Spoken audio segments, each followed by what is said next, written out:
What if I told you that the mushrooms you've been walking past in the grocery store could literally rewire your brain, fight off cancer cells, and make you live longer?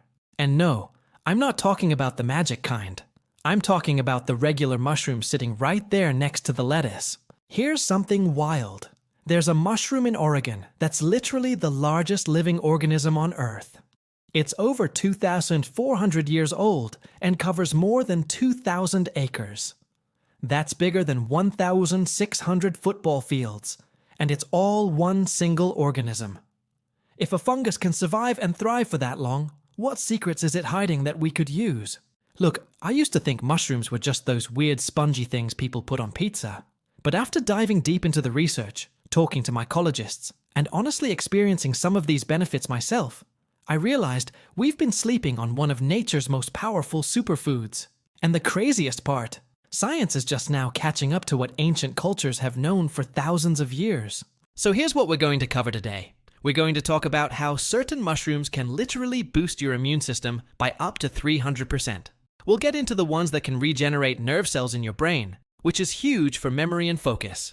We're going to explore how mushrooms might be one of our best weapons against climate change, absorbing carbon and cleaning up toxic waste. And yeah, we'll also talk about why mushrooms might hold the key to curing some of our most devastating diseases. But before we go any further, let me just say this. I'm not here to sell you supplements or some miracle cure. I'm here to share what the science actually says, the stuff that made me go, wait, what? When I first learned about it. Because honestly, mushrooms are so much weirder and more powerful than we give them credit for. Think about it. Mushrooms aren't plants. They're not animals either. They're their own kingdom of life, closer related to us humans than they are to plants. They breathe oxygen like we do. They exhale carbon dioxide. And they're basically nature's recycling system, breaking down dead matter and turning it into nutrients for everything else. Without mushrooms and other fungi, forests wouldn't exist. Trees couldn't grow. Life as we know it wouldn't be possible. Now here's where it gets interesting for us. These mushrooms have spent millions of years developing chemical compounds to protect themselves from bacteria, viruses, and other threats. And it turns out many of those same compounds work incredibly well in our bodies too. It's like they've been running millions of years of experiments, figuring out what works, and we're just now learning to tap into that knowledge. I remember the first time I really paid attention to mushrooms. I was exhausted, getting sick all the time. Brain fog like you wouldn't believe. A friend recommended I try lion's mane mushroom. I was skeptical, but I figured why not? Within a few weeks, something shifted. My focus came back. I wasn't getting those afternoon crashes, and I started digging into the research to figure out what was actually happening in my body. That's when I fell down the rabbit hole. I discovered that there are thousands of mushroom species, and we've only studied a tiny fraction of them. The ones we have studied? They're showing results that rival or beat many pharmaceutical drugs, but with fewer side effects. We're talking about natural compounds that can reduce inflammation, support heart health, balance blood sugar, enhance athletic performance, and even potentially extend lifespan. And here's the thing that really blows my mind. Mushrooms are one of the only plant-based sources of vitamin D. They can actually produce it when exposed to sunlight, just like our skin does. Some mushrooms have more antioxidants than supplements you'd pay big money for. And certain varieties contain compounds that scientists are seriously studying as cancer treatments. But we're getting ahead of ourselves. Over the next sections, we're going to break this down mushroom by mushroom, benefit by benefit. We'll talk about which ones you should actually eat, how to prepare them to maximize their benefits, and what the cutting-edge research is revealing. We'll separate the hype from the reality, because there's definitely some hype out there. Whether you're here because you're curious about natural health, you want to boost your immune system, or you just think mushrooms are cool, you're in the right place. By the end of this, you're going to look at these fungi completely differently. You might even become one of those people who gets excited about mushroom hunting. No judgment, because I'm totally that person now. So let's get into it. Let's talk about why mushrooms might just be the most underrated health food on the planet, and why you should probably be eating more of them. Trust me, this is going to get fascinating. Let's start with something that affects all of us, your immune system. And before you click away thinking this is going to be boring science stuff, hear me out. Because this is actually wild. Your immune system is basically your body's defense force. It's constantly fighting off bacteria, viruses, and other invaders you don't even know about. But here's the problem. Modern life is brutal on our immune systems. Stress, lack of sleep, processed foods, pollution. All of it weakens our defenses. And that's where mushrooms come in, like reinforcements showing up to a battle. There's this compound found in many mushrooms called beta-glucans. Now, I know that sounds like something from a chemistry textbook, but stay with me. Beta-glucans are basically long chains of sugar molecules that have this incredible ability to activate your immune cells. They're like a wake-up call for your immune system, telling it to be more alert and responsive. Here's what actually happens. When you eat mushrooms containing beta-glucans, they interact with receptors in your gut. Your gut then sends signals to your immune cells, your macrophages, natural killer cells, and T cells, basically telling them to step up their game. Studies have shown that people who regularly consume certain mushrooms have significantly higher activity in these immune cells. We're talking measurable differences in blood tests. Shiitake mushrooms are probably the most studied for immune benefits. In Japan, they've been used medicinally for centuries, and modern science is backing that up. There's a compound in shiitake called lentinin that's so powerful, it's actually used in Japan as an approved anti-cancer drug. Not a supplement. An actual pharmaceutical treatment. It works by boosting the immune system's ability to fight tumor cells. But you don't need to be fighting cancer to benefit from this. Regular consumption of shiitake has been shown to improve immune function in healthy people too. One study gave people shiitake mushrooms every day for 4 weeks. By the end, they had better functioning immune cells and reduced inflammation markers. Their bodies were literally better equipped to fight off whatever came their way. Then there's turkey tail mushroom, which honestly looks exactly like what it sounds like. Colorful bands of brown and tan that look like a wild turkey's tail. This mushroom is absolutely loaded with immune-supporting compounds. In fact, 2 compounds from turkey tail, PSK and PSP, are so effective that they're approved cancer treatments in Japan and China. They're given alongside chemotherapy to boost the immune system and improve outcomes.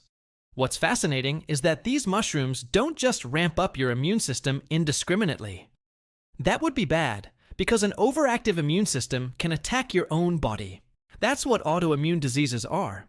Instead, mushrooms seem to have this intelligent modulating effect. They boost immune response when you need it, but they also help calm down excessive inflammation when that's the problem. This is why researchers are getting excited about mushrooms for autoimmune conditions. Early research suggests that certain mushroom compounds might help balance immune responses in conditions like rheumatoid arthritis and inflammatory bowel disease. The key word is balance. They're not just immune boosters, they're immune regulators. Mayatake is another heavy hitter in the immune department. Sometimes called hen of the woods, mayatake has been shown to activate various aspects of immune function. There's research showing it can help increase the activity of natural killer cells, which are crucial for fighting off viruses and cancerous cells. Some studies have even looked at mayatake for helping people with HIV maintain better immune function. Now, here's something practical. You don't need to eat pounds of these mushrooms to see benefits. Most studies showing positive effects use amounts that are totally achievable through normal eating. We're talking about 3 to 5 ounces of mushrooms several times a week. That's like adding mushrooms to your scrambled eggs, tossing them in a stir-fry, or grilling them as a side dish. And before you ask, yes, cooking them is fine.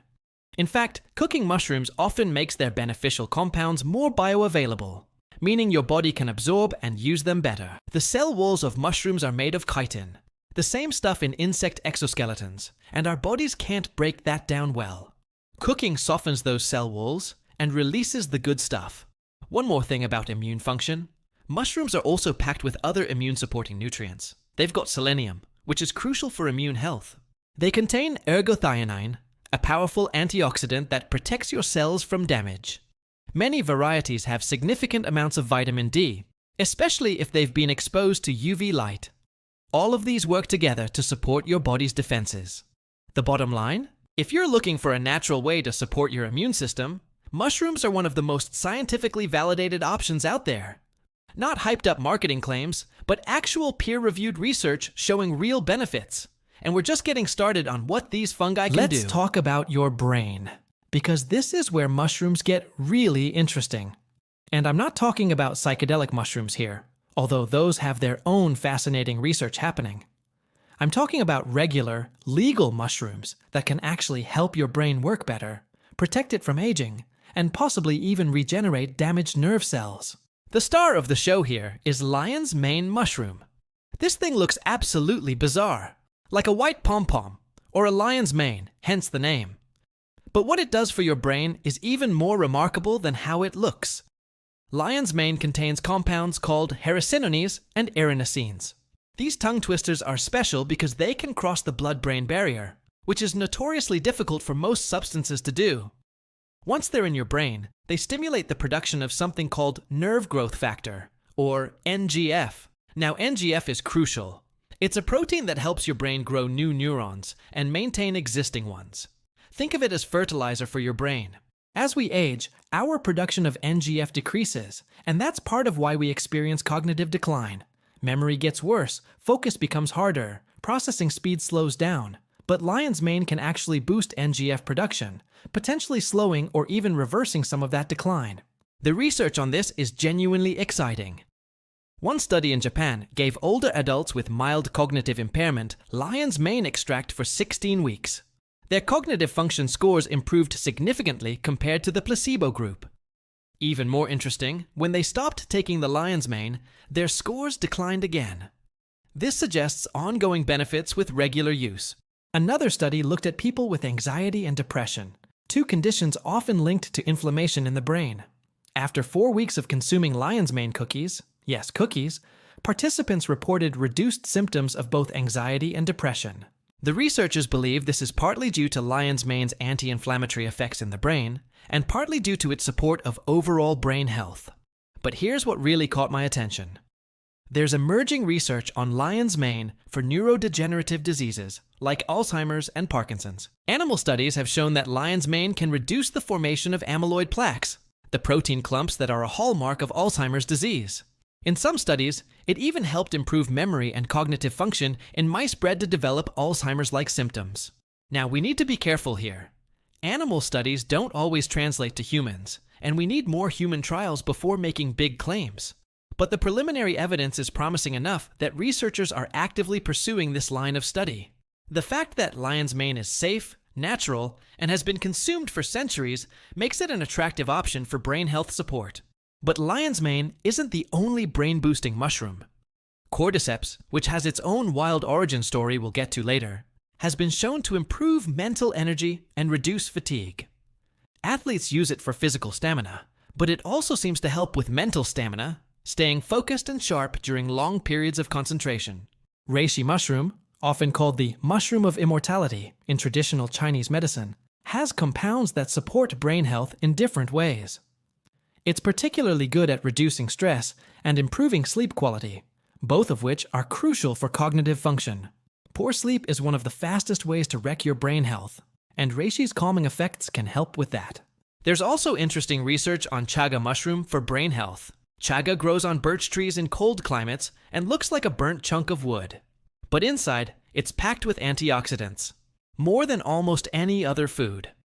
Oxidative stress is a major contributor to brain aging and cognitive decline, so chaga's powerful antioxidant properties could be protective for brain health. What's really cool is that some researchers are looking at mushrooms as potential treatments for traumatic brain injuries and stroke recovery. The nerve regeneration properties, particularly from lion's mane, could theoretically help repair damaged neural pathways. This is still early-stage research, but imagine if a simple mushroom extract could aid in recovery from brain injuries. That would be absolutely game-changing. For those of us not dealing with major brain injuries or diseases, mushrooms can still offer everyday cognitive benefits: better focus, improved memory, sustained mental energy, and potentially protection against age-related decline. In our world of constant distractions and information overload, anything that helps our brains function better is worth paying attention to. And here's a personal note. After consistently taking lion's mane for about 3 months, I noticed I could hold complex ideas in my head better. Reading dense material was easier. I wasn't forgetting why I walked into a room as often. These aren't dramatic, life-altering changes, but they're real, noticeable improvements in day-to-day cognitive function. The brain health benefits of mushrooms might actually be their most underrated property. We hear a lot about immune support and antioxidants, but the cognitive enhancement aspect deserves way more attention. Now we're getting into territory that sounds almost too good to be true, but the science here is solid. Mushrooms and cancer. This is probably the most researched area of mushroom health benefits, and the results are honestly pretty remarkable. First, let me be crystal clear. Mushrooms are not a cure for cancer. If you or someone you love has cancer, you need proper medical treatment. But what the research shows is that certain mushrooms can be powerful complementary therapies. They can boost the effectiveness of conventional treatments, reduce side effects, and potentially help prevent cancer from developing in the first place. Let's start with prevention, because that's where most of us are. Cancer develops when cells in your body start growing abnormally and out of control. This happens for lots of reasons: genetic factors, environmental toxins, chronic inflammation, oxidative stress. Your immune system usually catches and destroys these abnormal cells before they become a problem, but sometimes they slip through. Mushrooms help on multiple fronts here. First, they boost your immune system's ability to identify and destroy abnormal cells. Those beta-glucans we talked about earlier, they make your natural killer cells and T cells more active and more effective at recognizing cancer cells. Second, mushrooms are packed with antioxidants that protect your DNA from damage that can lead to cancer. Third, many mushrooms have direct anti-cancer compounds that can slow or stop the growth of tumor cells. White button mushrooms, the most common type you'll find in stores, have been shown to have anti-cancer properties, particularly for breast and prostate cancer. One study found that women who ate just one button mushroom per day had a 64% lower risk of breast cancer compared to women who didn't eat mushrooms. That's huge for something as simple and accessible as button mushrooms. The mechanism seems to involve how mushrooms affect estrogen. Some breast cancers are driven by excess estrogen, and compounds in mushrooms can help block an enzyme that produces estrogen. They also help your body break down estrogen more effectively. Similar effects have been observed for prostate cancer, which can be influenced by testosterone levels. Shiitake mushrooms, which we mentioned for immune support, have that compound lentinin that's actually used as a cancer treatment in Japan. It doesn't kill cancer cells directly like chemotherapy does. Instead, it supercharges your immune system to fight the cancer more effectively. Studies have shown that cancer patients receiving lentinin alongside conventional treatment often have better outcomes and quality of life. Turkey tail is probably the most extensively studied mushroom for cancer support. In Asia, extracts from turkey tail called PSK and PSP are standard treatments given alongside chemotherapy. Multiple studies have shown that cancer patients who take these extracts live longer and have better quality of life. One major review of multiple studies found that PSK significantly improved survival rates for various types of cancer, including stomach, colon, and lung cancer. What's really interesting is that turkey tail seems to help chemo and radiation work better while reducing their awful side effects. Patients report less nausea, better appetite, less fatigue, and improved immune function. This is massive for people going through cancer treatment, where the treatment itself can be as debilitating as the disease. Chaga mushroom has shown potential against various cancer types in laboratory studies. It contains a compound called betulinic acid, derived from the birch trees it grows on, which has demonstrated the ability to induce apoptosis in cancer cells. Apoptosis is basically programmed cell death. It's how your body normally gets rid of old or damaged cells. Cancer cells often lose this ability, but compounds in chaga can potentially restore it. Reishi mushroom has been used in traditional Asian medicine specifically for cancer patients for hundreds of years. Modern research shows it contains tridipines and polysaccharides that have direct effects on cancer cells. Some studies have found that reishi can inhibit tumor growth and metastasis, the spread of cancer to other parts of the body. It also helps reduce inflammation, which is increasingly recognized as a major factor in cancer development and progression. There's even research on mushrooms helping prevent cancer recurrence. One study followed breast cancer survivors who ate mushrooms regularly. Those who consumed about 10 grams of fresh mushrooms daily, about one mushroom, had significantly lower recurrence rates over the follow-up period. Now, the mushroom compounds being used in cancer treatment in Asia are often highly concentrated extracts, not just eating mushrooms with dinner. But regular dietary consumption still appears to offer protective benefits. It's about consistency, making mushrooms a regular part of your diet over time. It's worth noting that different mushrooms seem to work better for different types of cancer. Reishi and turkey tail have broad-spectrum activity. Shiitake appears particularly promising for stomach cancer. White button mushrooms show strong effects for hormone-related cancers. This diversity suggests that eating a variety of mushroom types might offer the broadest protection. The cancer-fighting properties of mushrooms represent some of the most compelling evidence for taking these fungi seriously as functional foods. The research is extensive, the results are consistent across multiple studies, and the safety profile is excellent. Let's talk about your gut, because if your gut isn't happy, nothing else really matters for your health. And mushrooms have this fascinating relationship with your digestive system that goes way beyond just being a good source of fiber. Your gut contains trillions of bacteria, fungi, and other microorganisms collectively called your microbiome. This ecosystem is crucial for everything from digestion to immune function to mental health. Scientists are discovering that the health of your microbiome might be the single most important factor in your overall health. And here's where mushrooms come in. They're essentially food for your gut bacteria. Mushrooms are what we call a prebiotic food. That means they feed the beneficial bacteria in your gut. Most people have heard of probiotics, the good bacteria themselves, but prebiotics are what those bacteria eat. Without prebiotics, your probiotic bacteria can't thrive. It's like having a garden but never watering it. The fiber in mushrooms is different from the fiber in most vegetables. It's called chitin, and it's a type of fiber that's particularly good at feeding certain beneficial bacteria. When your gut bacteria break down this fiber, they produce short-chain fatty acids like butyrate. Butyrate is incredibly important. It's the preferred fuel for your intestinal cells. It reduces inflammation in your gut, and it even has effects on brain health and insulin sensitivity. What's really cool is that mushrooms contain polysaccharides that specifically feed beneficial bacteria while potentially limiting harmful bacteria. It's like they have a selective effect on your microbiome, promoting the good guys and creating an environment where the bad guys struggle. There's research showing that people who eat mushrooms regularly have more diverse microbiomes. Diversity is key. The more diverse your gut bacteria, the healthier you tend to be. A diverse microbiome is more resilient, better at extracting nutrients from food, and more effective at communicating with your immune system. But mushrooms don't just feed your gut bacteria, they also directly affect your digestive system. They contain compounds that can reduce inflammation in the gut lining. Chronic gut inflammation is at the root of conditions like irritable bowel syndrome, inflammatory bowel disease, and leaky gut syndrome.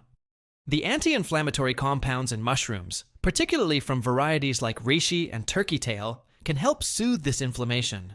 One study looked at people with inflammatory bowel disease who consumed shiitake mushrooms regularly. They found improvements in gut barrier function. Basically, the lining of their intestines became less leaky and more intact. This is huge because a leaky gut allows partially digested food particles and bacterial toxins to enter your bloodstream, triggering inflammation throughout your body. Mushrooms also contain enzymes that can aid in digestion. These enzymes help break down proteins and complex carbohydrates, making nutrients more available for absorption. If you've ever felt like your digestion is sluggish, or you're not getting all the nutrition from your food, mushrooms might help with that. There's another angle here that's fascinating. The gut-brain axis. Your gut and brain are in constant communication through the vagus nerve and through chemical messengers. A healthy gut means a healthier brain, and vice versa. About 90% of your serotonin, the neurotransmitter that affects mood, is actually produced in your gut. By supporting gut health, mushrooms indirectly support mental health. Reishi mushroom, specifically, has been studied for its effects on the gut-brain axis. It seems to influence the composition of gut bacteria in ways that reduce anxiety and improve stress resilience. This isn't just about feeling better emotionally. It has measurable effects on stress hormone levels and inflammatory markers. Oyster mushrooms are particularly good for gut health. They contain a type of polysaccharide called beta-glucans that have been shown to strengthen the immune function of the gut lining. Since about 70% of your immune system is located in or around your gut, strengthening gut immunity has system-wide effects. For people dealing with constipation or irregular bowel movements, mushrooms can help. The fiber content promotes regular transit time. Not too fast, not too slow. Unlike some fiber sources that can cause gas and bloating, most people tolerate mushroom fiber really well. It's gentle but effective. There's also emerging research on mushrooms for people with SIBO, small intestinal bacterial overgrowth. SIBO happens when bacteria that should stay in your colon migrate up into your small intestine. It causes bloating, gas, and malabsorption of nutrients. Some mushroom compounds appear to have antimicrobial effects that might help rebalance gut bacteria without causing the problems that antibiotics can cause. Now here's something practical. If you're new to eating mushrooms or you're increasing your intake, start slowly. Because mushrooms feed your gut bacteria so effectively, a sudden large amount can cause temporary gas or bloating as your microbiome adjusts. Start with small amounts and gradually increase. Your gut will adapt, and those side effects will disappear. The bottom line on gut health. Mushrooms are one of the best foods you can eat for maintaining a healthy digestive system. They feed good bacteria, reduce inflammation, support gut lining integrity, and promote healthy communication between your gut and the rest of your body. Given how central gut health is to overall health, this alone makes mushrooms worth Inflammation including in is your one of regular those diet. words that gets thrown around a lot. But let us talk about what it actually means and why mushrooms are so powerful for dealing with it. Because honestly, chronic inflammation might be the root cause of most diseases we deal with in modern life. Acute inflammation is actually good. When you cut your finger or catch a cold, inflammation is your body's healing response. Blood flow increases, immune cells rush to the area, and your body fights off invaders and repairs damage. That's healthy inflammation doing its job. The problem is chronic inflammation, low-level inflammation that persists for months or years. This happens when your immune system is constantly activated by things like poor diet, stress, lack of sleep, environmental toxins, or ongoing infections. Over time, this chronic inflammation damages your tissues and organs. It's like having a fire alarm that never shuts off, and eventually, it causes serious damage. Chronic inflammation is linked to pretty much every major disease: heart disease, diabetes, cancer, Alzheimer's, arthritis, autoimmune conditions, depression, and more. If you could reduce chronic inflammation, you'd dramatically lower your risk for all of these conditions. And mushrooms are incredibly effective anti-inflammatory agents. Multiple mushroom varieties contain compounds that directly inhibit inflammatory pathways in your body. They work differently than anti-inflammatory drugs, like ibuprofen, which just block inflammation signals. Mushrooms actually modulate your immune system, helping it respond appropriately rather than overreacting. Reishi is probably the most powerful anti-inflammatory mushroom. It contains triterpenes and polysaccharides that have been shown in numerous studies to reduce inflammatory markers like C-reactive protein, TNF-alpha, and various interleukins. These aren't just abstract lab values. Lowering these markers translates to real health benefits. People with rheumatoid arthritis have found relief with reishi. One study showed that reishi extract reduced joint pain and swelling in arthritis patients after just 8 weeks. The anti-inflammatory effects were comparable to some pharmaceutical treatments, but without the side effects on the stomach and liver that many arthritis drugs cause. Chaga mushroom is another anti-inflammatory powerhouse. It has one of the highest ORAC scores of any food. ORAC measures antioxidant capacity. Why does that matter for inflammation? Because oxidative stress and inflammation are deeply connected. Free radicals damage your cells, which triggers inflammation, which creates more free radicals. It's a vicious cycle. Chaga's massive antioxidant content helps break that cycle. Cordyceps has shown impressive anti-inflammatory effects, particularly for lung and kidney inflammation. There's research using cordyceps for people with chronic kidney disease, showing that it can reduce inflammation markers and slow the progression of kidney damage. For lung inflammation, including asthma, cordyceps appears to help regulate immune responses and reduce airway inflammation. Turkey tail mushroom has been studied for inflammatory bowel diseases like Crohn's disease and ulcerative colitis. The polysaccharides in turkey tail can reduce intestinal inflammation and help restore normal gut barrier function. Some studies have shown symptom improvements comparable to standard anti-inflammatory medications. What makes mushrooms particularly interesting for inflammation is that they seem to have what researchers call a multi-target effect. Instead of just blocking one inflammatory pathway like a drug does, mushrooms affect multiple pathways simultaneously. They reduce pro-inflammatory cytokines, increase anti-inflammatory compounds, support antioxidant systems, and improve cellular energy production. It's a comprehensive approach. There's also fascinating research on mushrooms for neuroinflammation, inflammation in the brain. This type of inflammation is increasingly recognized as a factor in depression, anxiety, brain fog, and neurodegenerative diseases. Lion's mane and reishi, in particular, have compounds that can cross the blood-brain barrier and exert anti-inflammatory effects directly in brain tissue. For cardiovascular inflammation, which contributes to atherosclerosis and heart disease, mushrooms show real promise. Shiitake contains a compound called aritedenine that helps lower cholesterol, which is partly an inflammatory process. Studies have shown that people who eat shiitake regularly have lower levels of inflammatory markers associated with heart disease. Metabolic inflammation is another big area. This is the low-grade inflammation associated with obesity, insulin resistance, and type 2 diabetes. Fat tissue, especially visceral fat around your organs, actually produces inflammatory compounds. Mushrooms like maitake have been shown to improve insulin sensitivity and reduce metabolic inflammation, potentially helping prevent or manage diabetes. One of the most compelling things about mushrooms for inflammation is their safety profile. You can consume them regularly, long-term, without the side effects you'd get from taking anti-inflammatory drugs daily. NSAIDs can damage your gut lining, affect your kidneys, and increase cardiovascular risk with long-term use. Steroids have even more serious side effects. Mushrooms? You can eat them every day for decades without problems. There's also synergy between different mushroom types. Many supplements combine multiple mushroom extracts because they work better together than individually. Reishi's stress-reducing effects complement cordyceps' energy-boosting properties. Lion's mane's brain benefits work well with turkey tail's immune support. Using a variety of mushrooms in your diet likely provides broader anti-inflammatory benefits than just one type. The practical takeaway: if you're dealing with any condition that involves inflammation, which is basically most chronic health issues, adding mushrooms to your routine makes sense. They're food-based, safe, well-researched, and effective. They're not going to cure anything overnight, but as part of an overall anti-inflammatory lifestyle, they're powerful tools. Let's shift gears and talk about energy and performance, because this is where mushrooms get really interesting for athletes and anyone who wants to feel more energetic in daily life. And the star here is cordyceps, which has one of the wildest origin stories of any mushroom. Cordyceps grows in the high-altitude regions of Tibet and Nepal. In the wild, it's actually a parasitic fungus that infects caterpillars.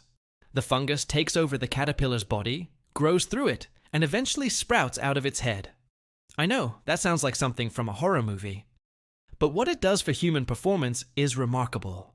Tibetan herders centuries ago noticed that their yaks and sheep became more energetic and frisky after grazing in areas where cordyceps grew. They started using it themselves for stamina, and it became a prized traditional medicine. Today, cordyceps is cultivated on grain rather than caterpillars, making it ethical and accessible, but it retains those performance-enhancing properties. The first time cordyceps hit mainstream attention in the West was during the 1993 National Games in Beijing. A group of Chinese runners broke 9 world records. When asked about their training, their coach mentioned cordyceps supplementation. The athletic world took notice. So, what does cordyceps actually do? It improves how your body produces and uses energy at the cellular level. Your cells make energy in structures called mitochondria. Cordyceps increases the production of ATP, adenosine triphosphate, which is literally the energy currency of your cells. More ATP means more energy available for whatever you're doing. Multiple studies have shown that cordyceps supplementation improves VO2 max, the maximum amount of oxygen your body can use during exercise. This is considered one of the best indicators of cardiovascular fitness and endurance capacity. In one study, older adults who took cordyceps for 12 weeks increased their VO2 max by 7%, along with improved metabolic threshold and ventilation capacity. But it's not just about intense athletic performance. People report that cordyceps helps with everyday energy too. Less afternoon slumps, better mental stamina, improved motivation to exercise. I've experienced this myself. On days when I take cordyceps, I notice I can push through that mental resistance to working out. The exercise feels less difficult, and I recover faster afterward. Cordyceps also appears to improve oxygen utilization, which is huge at high altitudes or for any endurance activity. It helps your body extract and use oxygen more efficiently from each breath. This is why some endurance athletes, particularly runners and cyclists, use cordyceps as a natural performance enhancer. Unlike synthetic performance enhancers, cordyceps isn't banned by any sports organization because it's a natural food. Recovery is another area where mushrooms shine. Intense exercise creates inflammation and oxidative stress in your muscles. The faster you can reduce that inflammation and repair the damage, the faster you recover and the better your next performance will be. Cordyceps and reishi both have significant anti-inflammatory and antioxidant effects that support faster recovery. One study on male cyclists found that cordyceps supplementation for 3 weeks significantly improved their performance in high-intensity exercise and reduced their perceived exertion. They could work harder, but it felt easier. That's the holy grail for athletes. There's also research on mushrooms for reducing fatigue in non-athletes. Chronic fatigue is a real problem for many people, often related to stress, poor sleep, or underlying inflammation. Reishi mushroom has shown benefits for people dealing with chronic fatigue. It doesn't give you a stimulant buzz like caffeine. Instead, it seems to work at a deeper level, supporting your body's stress response and helping you maintain more stable energy throughout the day. Chaga has been traditionally used in Russia and Scandinavia, specifically for increasing stamina and endurance. There's some modern research backing this up, showing that chaga can improve swimming endurance in animals and reduce lactic acid buildup. Lactic acid is what causes that burning sensation in your muscles during intense exercise. Lion's mane might not seem like an energy mushroom, but mental energy and focus are crucial for performance. Whether you're an athlete, visualizing your competition, or someone trying to stay focused through a long workday, mental stamina matters. Lion's mane supports sustained concentration without the jittery side effects of stimulants. For athletes specifically, there's growing interest in mushroom supplements as part of pre-workout or recovery protocols. Some combine cordyceps for energy and stamina, reishi for managing exercise-induced stress and inflammation, and lion's mane for focus and mind-muscle connection. It's a holistic approach to performance, rather than just trying to artificially boost one aspect. Another interesting angle is adaptogenic properties. Several mushrooms, including cordyceps and reishi, are classified as adaptogens, substances that help your body adapt to stress. Physical exercise is a form of stress, and adaptogens help you respond to that stress more effectively. This means better performance, faster adaptation to training, and reduced risk of overtraining syndrome. The energy benefits of mushrooms aren't just for hardcore athletes. If you're someone who drags through the day, relies heavily on caffeine, or feels wiped out by mid-afternoon, mushrooms might offer a more sustainable energy solution. They won't give you an immediate buzz, but over time, they support your body's natural energy production systems. One important note: if you're going to use mushrooms for athletic performance, consistency matters. These aren't like pre-workout stimulants where you take them and feel an immediate effect. The benefits build over weeks of regular use as your body's cellular energy systems improve and your stress response Mental health is something we need to talk about more openly, and mushrooms have some genuinely helpful properties here. We're living through what many experts are calling a mental health crisis. Anxiety and depression rates are higher than ever. While mushrooms aren't a replacement for therapy or necessary medications, they can be valuable tools for supporting emotional well-being. Reishi mushroom is sometimes called the spirit mushroom in traditional Chinese medicine because of its calming effects on the mind. And this isn't just folk wisdom. There's real science behind it. Reishi contains triterpenes that interact with neurotransmitter systems in your brain, particularly GABA, which is your brain's main calming neurotransmitter. Low GABA activity is associated with anxiety, racing thoughts, and difficulty relaxing. Many anti-anxiety medications work by enhancing GABA activity. Reishi appears to support GABA function naturally, helping to calm an overactive nervous system without the sedation or dependency issues that come with pharmaceutical options. Studies have shown that people who take reishi regularly report reduced anxiety, better stress management, and improved overall mood. One study followed people with neurasthenia, a condition characterized by physical and mental fatigue, irritability, and difficulty concentrating. After 8 weeks of reishi supplementation, they showed significant improvements in well-being and reduced fatigue. What's particularly interesting about reishi for stress is that it doesn't just mask symptoms. It actually seems to improve your resilience to stress over time. It's an adaptogen, which means it helps your body maintain balance when facing stressors. Your cortisol response becomes more appropriate, rising when you need it, but not staying chronically elevated. Chronic stress and elevated cortisol are terrible for your health. They suppress immune function, increase inflammation, disrupt sleep, contribute to weight gain, impair memory, and increase risk for virtually every chronic disease. Anything that helps regulate stress hormones is incredibly valuable, and reishi does this effectively. Lion's mane also has significant effects on mood and anxiety. Remember those studies we mentioned about cognitive function? Several of them also measured anxiety and depression symptoms and found improvements in both. One study specifically looked at women going through menopause, a time when anxiety and irritability are common, and found that lion's mane cookies significantly reduced their symptoms. The mechanism seems to involve both direct effects on brain chemistry and indirect effects through reducing brain inflammation. Depression and anxiety are increasingly recognized as having inflammatory components.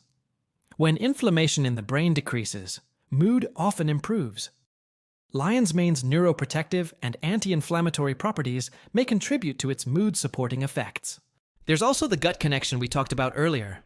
Your gut produces most of your serotonin, and the health of your gut microbiome directly affects your mood. Mushrooms support gut health, which in turn supports mental health. It's all connected. You can't separate digestive health from mental health.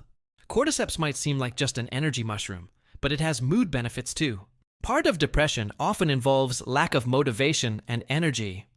When cordyceps improves cellular energy production and reduces fatigue, people often report feeling more motivated and having a brighter outlook. Sometimes low mood is partly about low energy, and addressing the energy component helps the mood component. One thing that's important to understand: mushrooms work differently than psychiatric medications. SSRIs, for example, increase serotonin levels relatively quickly, often within hours, though the therapeutic effects take weeks. Mushrooms work more gradually, supporting the underlying systems that regulate mood rather than directly manipulating neurotransmitter levels.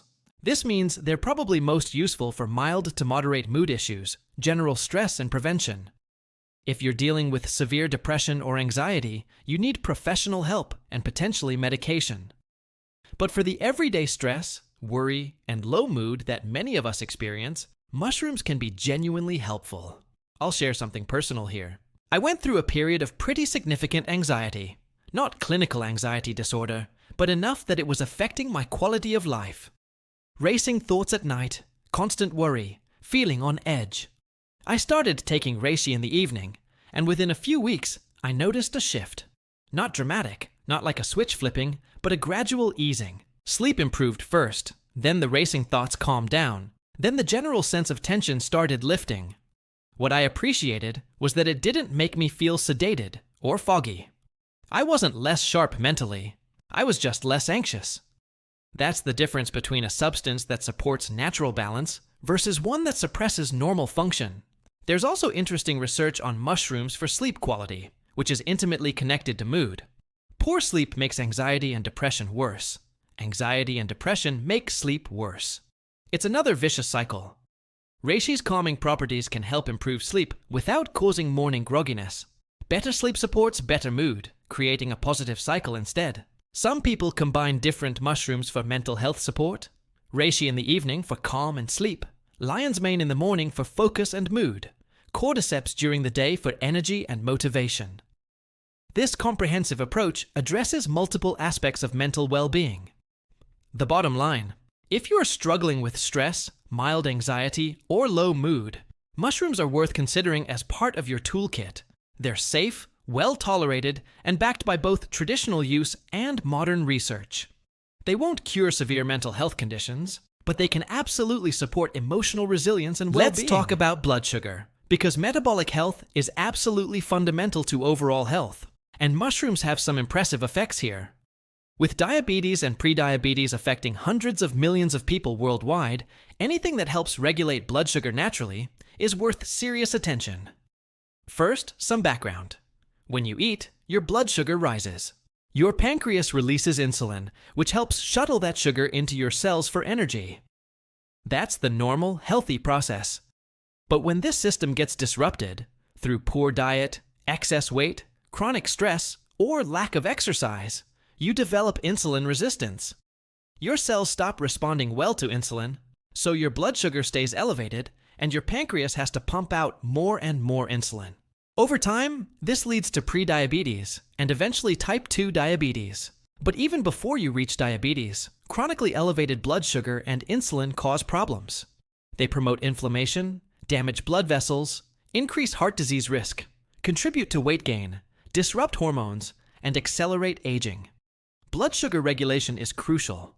Mayatake mushroom, also known as hen of the woods, has been extensively studied for blood sugar effects. It contains a polysaccharide fraction called SX fraction that has been shown to improve insulin sensitivity.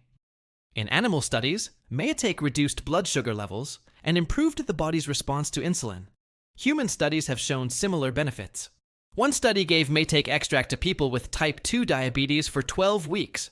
They saw significant reductions in fasting blood sugar and hemoglobin A1C, a measure of average blood sugar over time.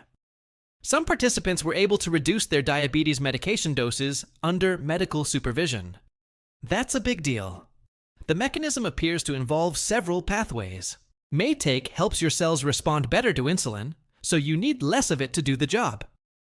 It also appears to slow down the digestion and absorption of carbohydrates, preventing the sharp blood sugar spikes that happen after meals. And it may support the function of beta cells in your pancreas, the cells that actually produce insulin. Reishi mushroom also has blood sugar regulating properties. Studies have shown that reishi can lower fasting blood sugar levels and improve insulin sensitivity.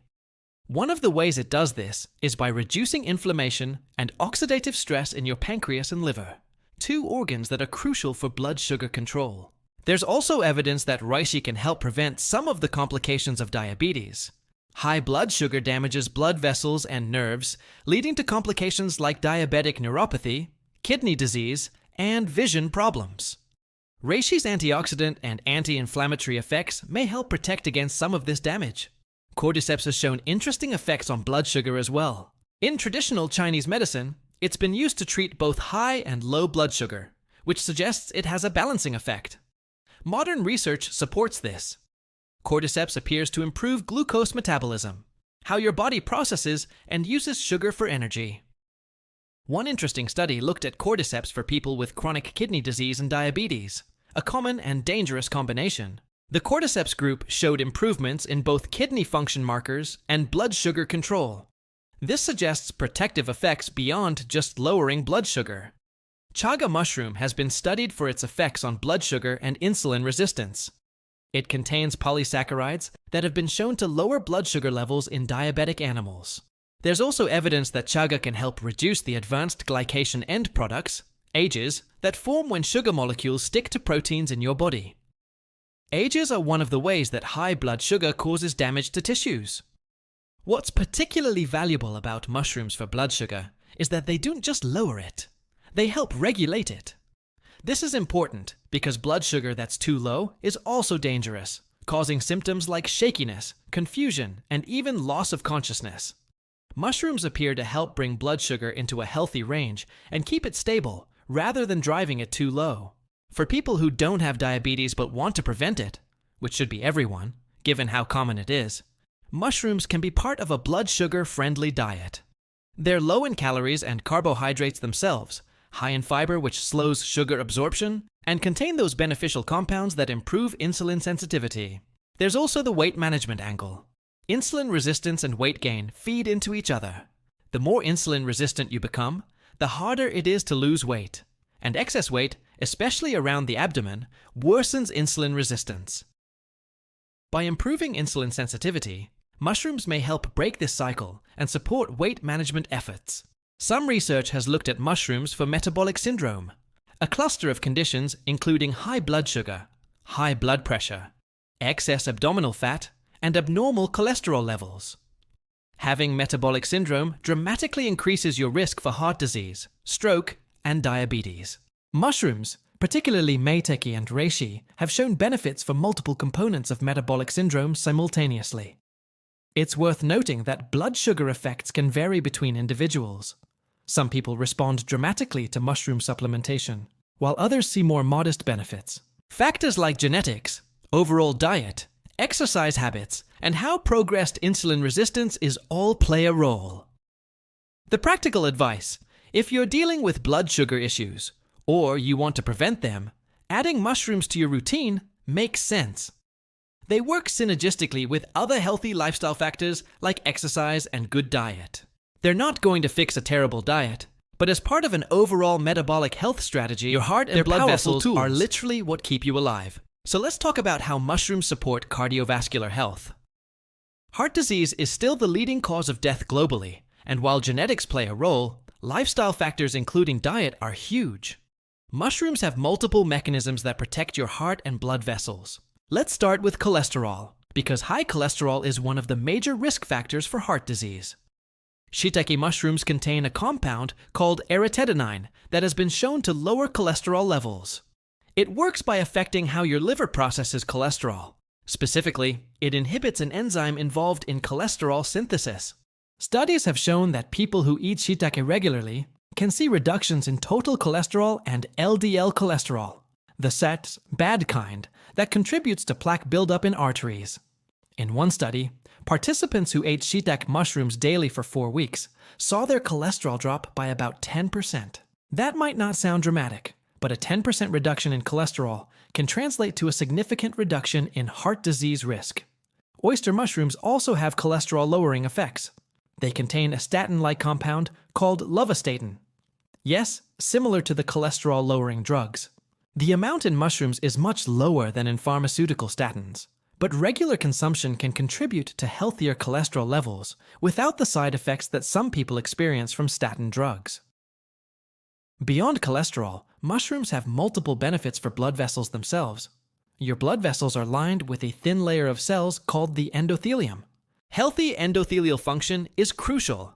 It regulates blood pressure, prevents clotting, and reduces inflammation. Damaged endothelium is one of the earliest steps in developing heart disease. Mushrooms, particularly varieties rich in antioxidants like chaga and reishi, help protect endothelial cells from oxidative damage. They also support the production of nitric oxide, a molecule that helps blood vessels relax and dilate. Better nitric oxide production means better blood flow and lower blood pressure. Speaking of blood pressure, several mushroom varieties have been studied for their effects on hypertension. Reishi has shown particularly promising results. In several studies, people with high blood pressure who took reishi extract saw significant reductions in both systolic and diastolic blood pressure. The effects were modest but meaningful, and without the side effects that blood pressure medications can cause. The mechanism seems to involve several factors: reishi's effects on stress hormones, its anti-inflammatory properties, and direct effects on blood vessel function. Remember, chronic stress and inflammation both contribute to high blood pressure, so addressing those root causes helps with blood pressure naturally. Maitake mushroom has also shown blood pressure lowering effects. One interesting aspect is that maitake seems to be particularly helpful for people with metabolic syndrome, where high blood pressure often occurs alongside blood sugar issues and abnormal cholesterol. Maitake addresses multiple cardiovascular risk factors simultaneously. There's also research on mushrooms for preventing atherosclerosis, the buildup of plaque in arteries that leads to heart attacks and strokes. This is where the anti-inflammatory and antioxidant properties of mushrooms become really important. Atherosclerosis isn't just about cholesterol, it's an inflammatory process. LDL cholesterol becomes dangerous when it gets oxidized and triggers an inflammatory response in artery walls. Mushrooms help prevent LDL oxidation and reduce the inflammatory response even if oxidation occurs. Studies in animals have shown that mushroom extracts can reduce the size and severity of atherosclerotic plaques. We need more human studies here, but the preliminary evidence is encouraging. For people who've already had heart problems, mushrooms may support recovery and prevent recurrence. There's research from Asia using mushroom extracts in cardiac rehabilitation programs. The combination of immune support, anti-inflammatory effects, and improvements in multiple cardiovascular risk factors makes mushrooms valuable in recovery protocols. Cordyceps has specific benefits for heart rhythm and heart muscle function. It's been studied for heart failure patients and appears to improve cardiac output, how efficiently your heart pumps blood. Traditional Chinese medicine has used cordyceps for heart conditions for centuries, and modern research is starting to validate some of these uses. One mechanism that's particularly interesting is mushrooms' effects on homocysteine. Homocysteine is an amino acid that, at high levels, damages blood vessels and increases heart disease risk. Several B vitamins help lower homocysteine, and mushrooms are actually a decent source of some B vitamins, particularly B2 and B3. Some mushroom compounds may also directly affect homocysteine metabolism. There's also the connection between gut health and heart health. We know that the composition of your gut bacteria affects cardiovascular risk. Certain bacterial metabolites can promote or protect against heart disease. By supporting a healthy gut microbiome, mushrooms indirectly support cardiovascular health. For people on blood-thinning medications, there's a note of caution. Some mushroom varieties, particularly reishi and shiitake, have mild antiplatelet effects. They can slightly reduce blood clotting. This is generally beneficial for preventing inappropriate clots, but if you're already on blood thinners, you need to let your doctor know you're consuming mushrooms regularly. It's probably fine, but it's worth monitoring. The overall message for heart health. Mushrooms support cardiovascular function through multiple mechanisms. They help with cholesterol, blood pressure, inflammation, oxidative stress, and blood vessel function. They're not going to reverse severe heart disease, but as part of a heart-healthy lifestyle, they're valuable protective foods. Now let's get into something everyone's interested in: living longer and staying healthier as we age. The anti-aging properties of mushrooms are some of the most fascinating aspects, touching on cellular aging, disease prevention, and maintaining vitality into old age. When we talk about aging, we're really talking about cellular aging. Your cells accumulate damage over time from oxidative stress, inflammation, glycation, and other processes. Eventually, they stop functioning as well, stop dividing properly, or die. This cellular deterioration is what we experience as aging. Wrinkles, decreased energy, cognitive decline, increased disease risk, and ultimately death. But here's the thing. The rate at which we age is remarkably variable.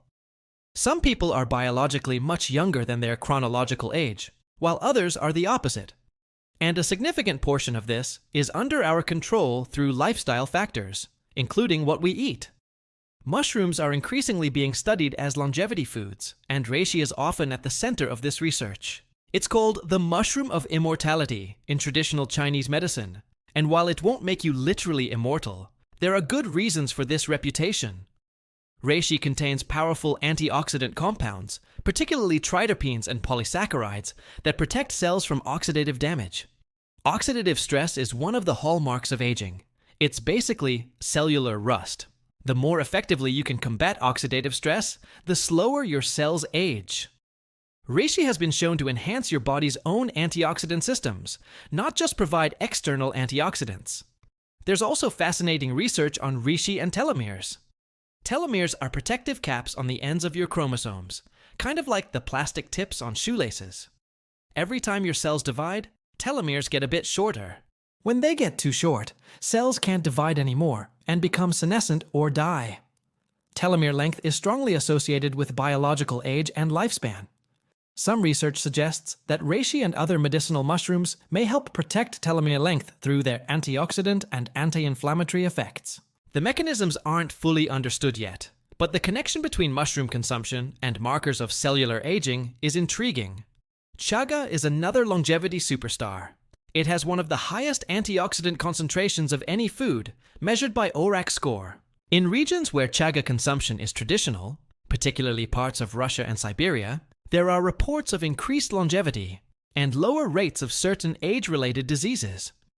These are observational, not definitive proof, but worth noting. The anti-inflammatory properties of mushrooms are crucial for longevity too. There's a concept in aging research called inflammaging. The idea that chronic, low-grade inflammation accelerates aging and contributes to age-related diseases. If you can keep inflammation under control, you're likely to age more slowly and healthily. Multiple mushroom varieties have demonstrated the ability to reduce inflammatory markers associated with aging. This isn't just about living longer. It's about maintaining quality of life, physical function, cognitive ability, and independence as you age. That's what really matters. Lion's mane is particularly interesting for brain aging.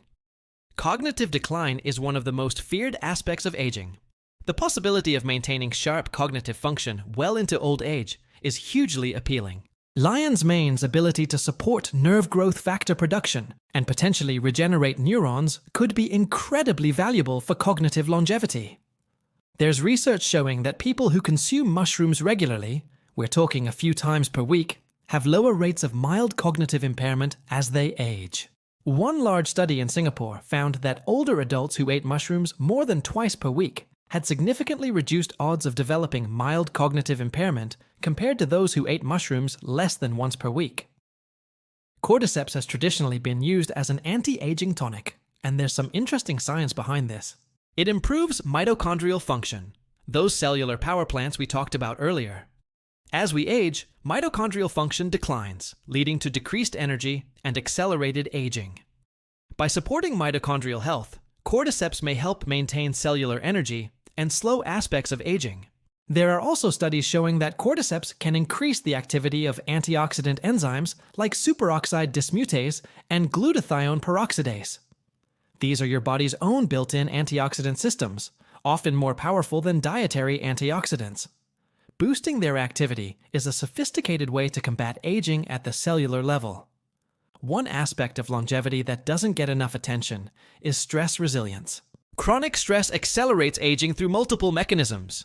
Elevated cortisol damages the hippocampus in your brain, suppresses immune function, promotes inflammation, and literally shortens telomeres. The adaptogenic properties of mushrooms, helping your body manage stress more effectively, contribute significantly to their anti-aging effects. There's also the disease prevention angle.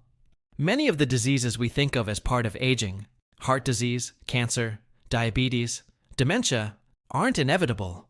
They're largely preventable through lifestyle factors. By reducing inflammation, supporting immune function, regulating blood sugar, protecting cardiovascular health, and supporting brain health, mushrooms address multiple pathways that lead to age-related diseases. In some of the world's blue zones, regions where people live significantly longer than average, mushroom consumption is common. While this isn't proof of causation, it fits with what we know about mushrooms' health properties. Traditional Asian diets, which include regular mushroom consumption, are associated with longevity and lower rates of age-related diseases. The longevity effects of mushrooms aren't about adding years at the end of life when you're frail and sick. They're about extending health span, the number of years you're healthy, active, and mentally sharp. That's the real goal of longevity research, and mushrooms appear to support exactly that. Let's talk about something that surprised me when I first learned it. Mushrooms are one of the only non-animal sources of vitamin D, and they can actually produce it from sunlight exposure just like our skin does. This is huge, especially for vegetarians, vegans, or anyone who doesn't get enough sun exposure. Vitamin D is crucial for way more than just bone health, though that's important too. It's involved in immune function, mood regulation, cardiovascular health, and even cancer prevention. Vitamin D deficiency is incredibly common. Some estimates suggest over 40% of Americans are deficient, and it's linked to increased risk for numerous health problems. Most plant foods don't contain vitamin D at all. You can get it from animal products like fatty fish, egg yolks, and fortified dairy, or from supplements. But mushrooms are a unique exception.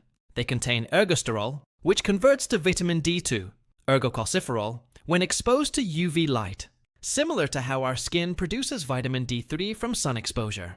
Here's what's really cool. You can actually increase the vitamin D content of mushrooms yourself.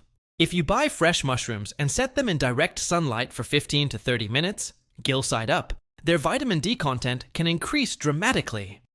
Some studies have shown increases from almost nothing to over 100% of your daily value. It's like activating a nutrient superpower. Commercially, some growers are now exposing mushrooms to UV light specifically to boost vitamin D content. You'll see labels that say UV treated or high vitamin D mushrooms. A single serving of these can provide your entire daily vitamin D requirement, which is pretty remarkable for a vegetable-like food. There's some debate about whether vitamin D2 from mushrooms is as effective as vitamin D3 from animal sources or supplements. Some studies suggest D3 is more potent, but other research shows that D2 from mushrooms is well absorbed and effectively raises vitamin D levels. The consensus seems to be that mushroom vitamin D is definitely beneficial, even if D3 might have a slight edge. Beyond vitamin D, mushrooms are surprisingly nutrient-dense for how low-calorie they are. They're one of the best sources of selenium, a trace mineral that's crucial for thyroid function, immune health, and antioxidant protection. Selenium deficiency is linked to increased cancer risk, poor immune function, and cognitive decline. Just one serving of mushrooms can provide a significant percentage of your daily selenium needs. And unlike selenium from supplements, which can be toxic at high doses, selenium from food sources like mushrooms is safe and well tolerated.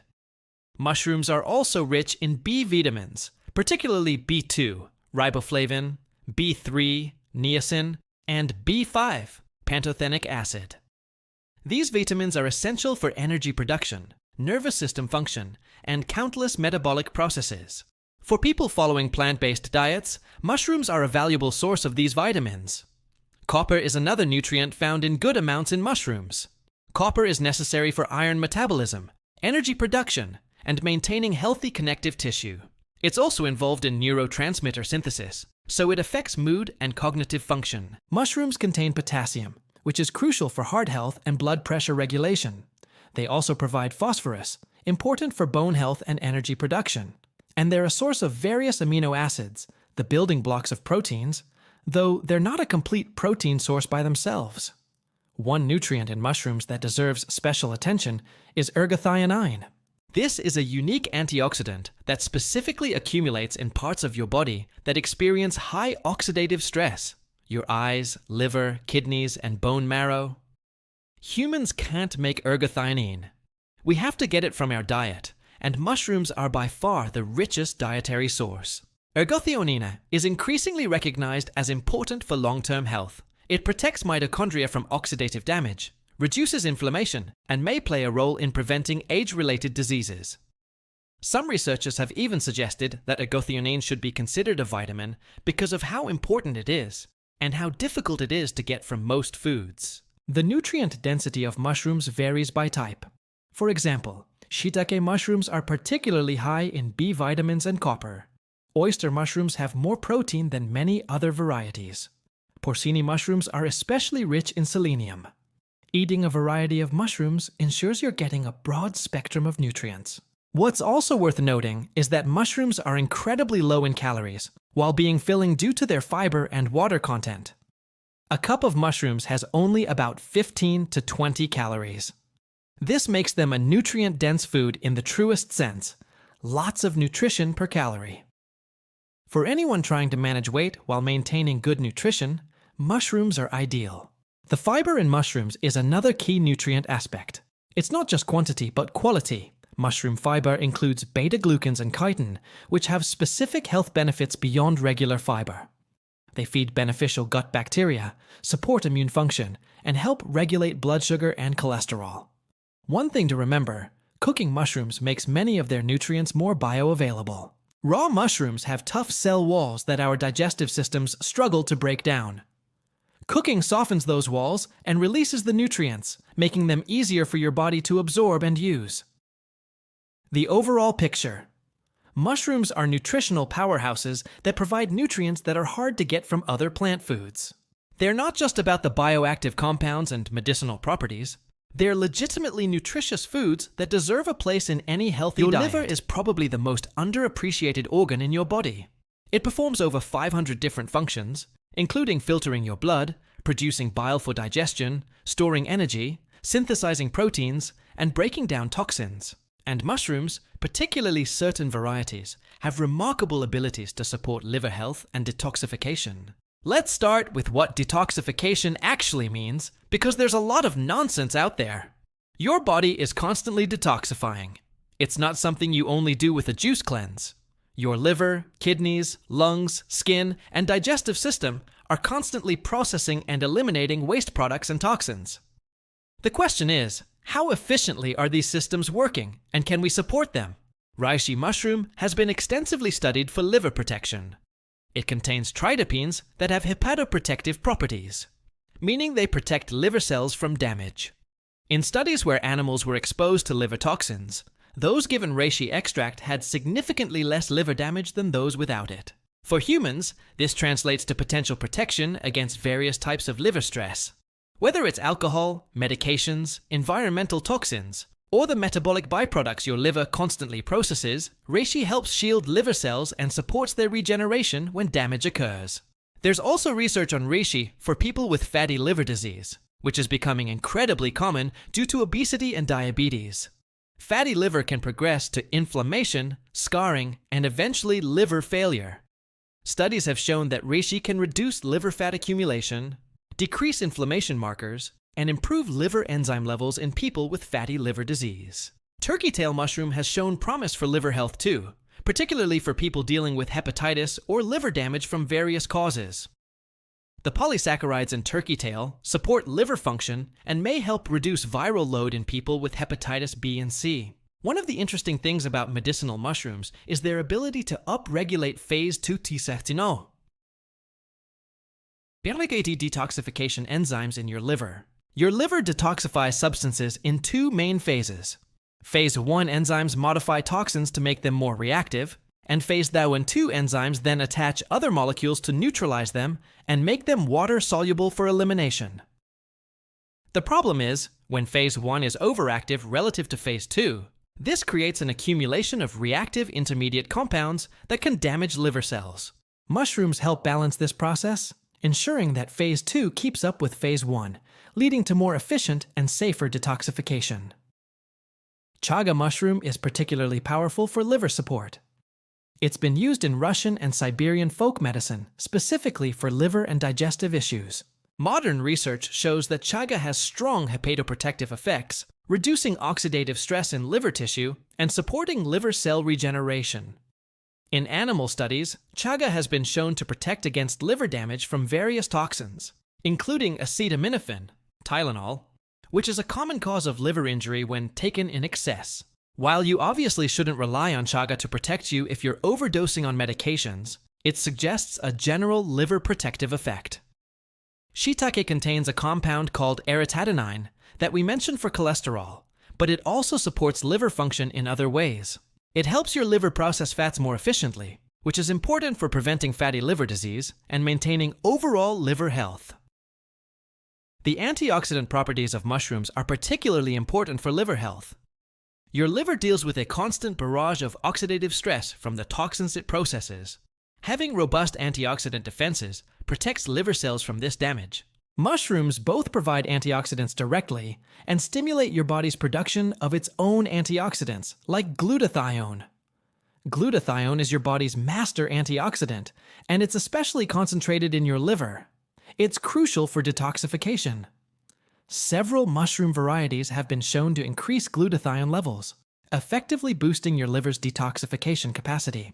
For people who drink alcohol regularly, mushroom supplementation might offer some protective effects. While no amount of supplements will completely protect you from excessive alcohol consumption, there's evidence that mushrooms can reduce some of the oxidative stress and inflammation that alcohol causes in the liver. There's also interesting research on mushrooms supporting kidney function, which works closely with the liver in detoxification. Cordyceps in particular has been studied for kidney protection and has shown benefits for people with chronic kidney disease, helping slow progression and improve function markers. The connection between gut health and liver health is also important here. Your liver receives blood directly from your intestines through the portal vein. If your gut barrier is compromised, leaky gut, then bacterial toxins can enter your bloodstream and reach your liver, creating extra work and inflammation. By supporting gut health, mushrooms indirectly reduce the toxic burden on your liver. One practical note: if you're taking medications that are processed by your liver, particularly medications with narrow therapeutic windows, talk to your doctor before adding medicinal mushroom supplements. While mushrooms generally support liver function, they can potentially affect how quickly your liver metabolizes certain medications, which could alter their effectiveness or side effects.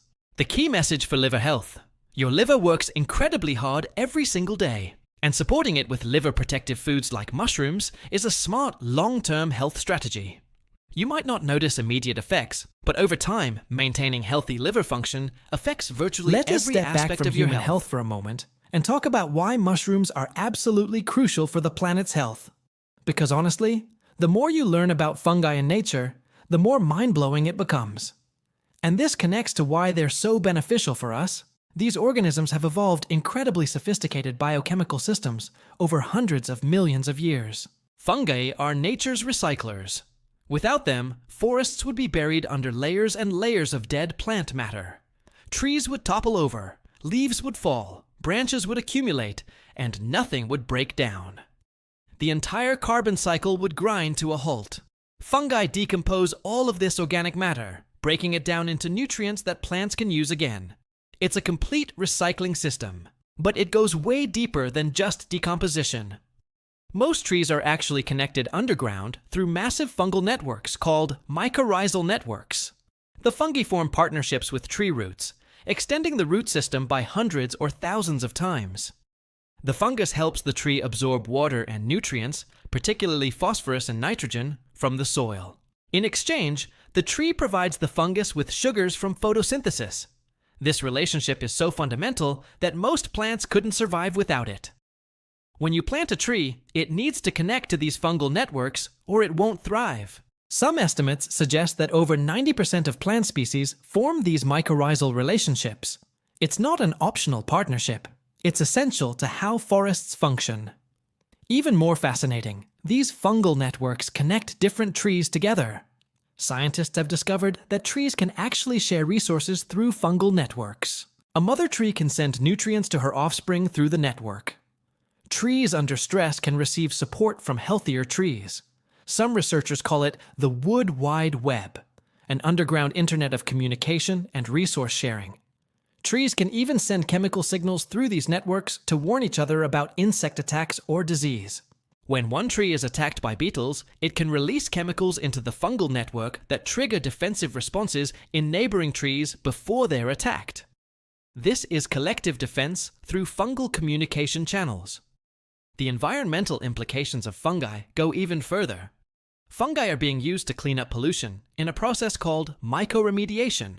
Certain mushroom species can break down oil, pesticides, heavy metals, and even plastics. They secrete enzymes that chemically break down these pollutants into less harmful substances. After oil spills, mushrooms have been used to help clean contaminated soil. Oyster mushrooms, for example, can break down petroleum products. There are projects using fungi to clean up industrial waste sites, absorbing heavy metals and neutralizing toxins. This is real, working technology being deployed around the world. Paul Stamets, one of the world's leading mycologists, has demonstrated that fungi can even break down certain plastics and convert them into edible mushroom tissue. Imagine if we could use mushrooms to help solve our plastic waste problem while simultaneously producing food. That's the kind of revolutionary potential we're talking about. Fungi also play a crucial role in carbon sequestration. They store massive amounts of carbon in soil through their networks. Some estimates suggest that mycorrhizal networks store as much as 70% of the carbon in forest soils. As we're desperately trying to figure out how to remove carbon from the atmosphere to combat climate change, protecting and expanding fungal networks could be a significant part of the solution. The sustainability angle extends to cultivation too. Growing mushrooms is incredibly efficient compared to growing most other foods. They can be grown on agricultural waste, things like straw, sawdust, coffee grounds, or other organic materials that would otherwise be discarded. They convert this waste into nutritious food with minimal water and no need for arable land. Mushrooms can be grown vertically in climate-controlled environments, producing massive amounts of food in small spaces. Per square foot, mushroom farming produces more protein than most conventional agriculture, using less water, less land, and producing minimal waste. The spent mushroom substrate after harvest can be used as compost or animal feed. Some innovators are using mushroom mycelium, the thread-like structure that grows before the mushroom fruit, to create sustainable materials. Mycelium can be grown into specific shapes and then dried, creating a material that's similar to leather, foam, or packaging materials. Companies are making mushroom leather bags, mushroom packaging to replace styrofoam, even mushroom building materials. This matters for human health because the health of ecosystems and the health of humans are inseparable. We're part of nature, not separate from it. When forests are healthy, air and water quality improve, which affects our health. When soil is rich with fungal networks, plants grow more nutritiously, which affects our health. The connection is direct. There's something profound about the fact that these organisms that are so beneficial for our personal health are also crucial for planetary health. It's like they're nature's integrators, connecting and supporting life at every level from the microscopic to the global. Now let's break down some of the major mushroom varieties individually, because each one has its own personality and specific strengths. Think of this as your guide to which mushrooms to use for what purposes. Starting with reishi, which we've mentioned a lot. If I had to pick one mushroom for overall wellness and longevity, reishi would be it. It's the calming, balancing, immune-supporting mushroom. Best for stress reduction, sleep support, immune modulation, liver protection, and anti-inflammatory effects. The downside is it's woody and bitter, so it's usually consumed as tea or extract rather than cooked as food. Traditional preparation involves simmering it for hours to extract the beneficial compounds. Lion's mane is your brain mushroom. This is what you want for cognitive enhancement, memory support, nerve regeneration, and mental clarity. It is also one of the few medicinal mushrooms that's actually delicious to eat. It has a seafood-like texture and mild flavor. You can saute it and it tastes somewhat like crab or lobster. So, you get brain benefits and a tasty meal. Best taken in the morning or early afternoon since some people find it energizing. Cordyceps is your performance enhancer, both physical and mental. This is for athletes, anyone with fatigue issues, or people who need sustained energy without stimulants. It improves oxygen utilization, boosts ATP production, enhances endurance, and supports lung and kidney function. Traditionally rare and expensive because it grew on caterpillars, but now widely cultivated on grain, usually taken in the morning or before exercise. Turkey tail is the immune specialist, particularly valuable for people dealing with or recovering from illness. It has the most research backing for immune enhancement and cancer support. The name comes from its appearance, colorful concentric rings like a turkey's tail. It's too tough to eat, so it's consumed as tea or extract. If you're looking specifically for immune support, or you're dealing with a serious health challenge, turkey tail should be on your list. Chaga is the antioxidant powerhouse. It looks nothing like a typical mushroom. More like a black, crusty growth on birch trees. But inside, it's loaded with some of the highest antioxidant levels of any food. It's particularly good for inflammation, oxidative stress, immune support, and potentially blood sugar regulation. Traditionally consumed as tea in Russia and Siberia, where it grows in cold climates. The taste is mild and slightly earthy, pleasant for most people. Shiitake is probably the most familiar medicinal mushroom because it's commonly used in cooking. It's delicious in stir-fries, soups, or grilled. Beyond taste, shiitake offers immune support, cholesterol reduction, and it contains that lentinin compound used as a cancer treatment in Japan. It's a perfect example of food as medicine. You get medicinal benefits from something you'd eat anyway because it tastes good. Maytake, or hen of the woods, is your metabolic health mushroom. It's particularly good for blood sugar regulation, insulin sensitivity, and immune function. It has a rich, earthy flavor and a firmer texture than many mushrooms.